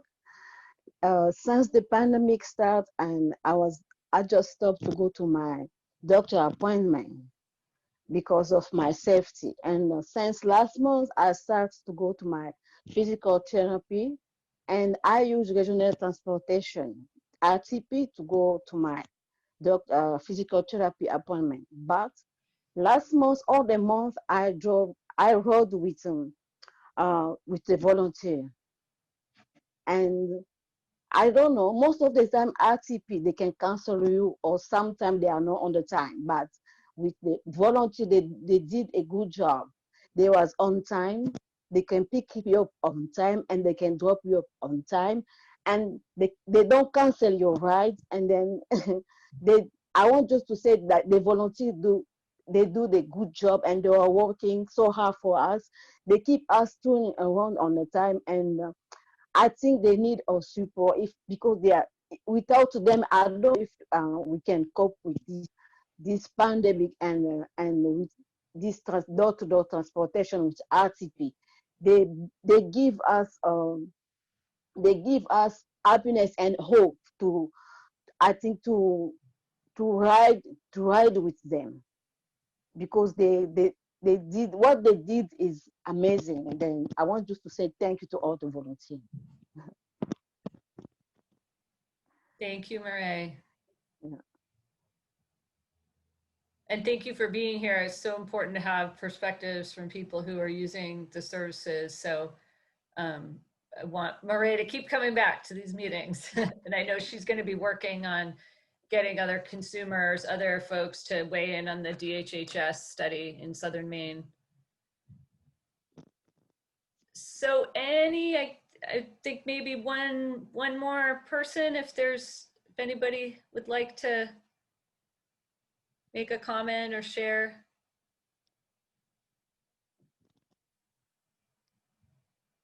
All right, well, I am going to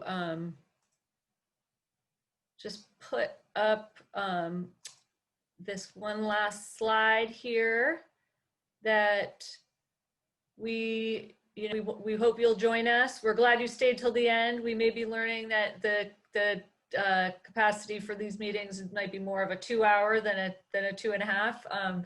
Thank you all for staying until the end. And if you have ideas, if you have feedback, we have a feedback survey that Heather's going to send out, and that the link to it is in the chat. We want to hear from you.